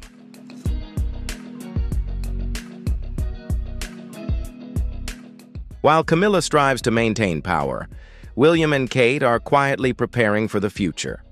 With Charles's health declining, the couple is believed to be building a trusted team of advisors to ensure a smooth transition when they ascend to the throne. Sources reveal that William and Kate might reconsider Camilla's role after Charles steps down, potentially limiting her influence. This idea is completely at odds with Camilla's desires, further intensifying the underlying tensions.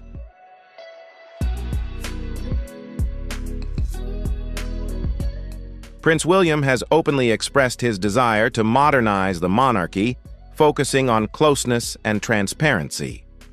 The Diana Initiative, a project close to his heart and that of Kate, serves as evidence of this vision. However, William and Kate's approach, acting independently and bypassing traditional protocols, has been seen as a challenge to the traditional style of Camilla and Charles. Their recent granting of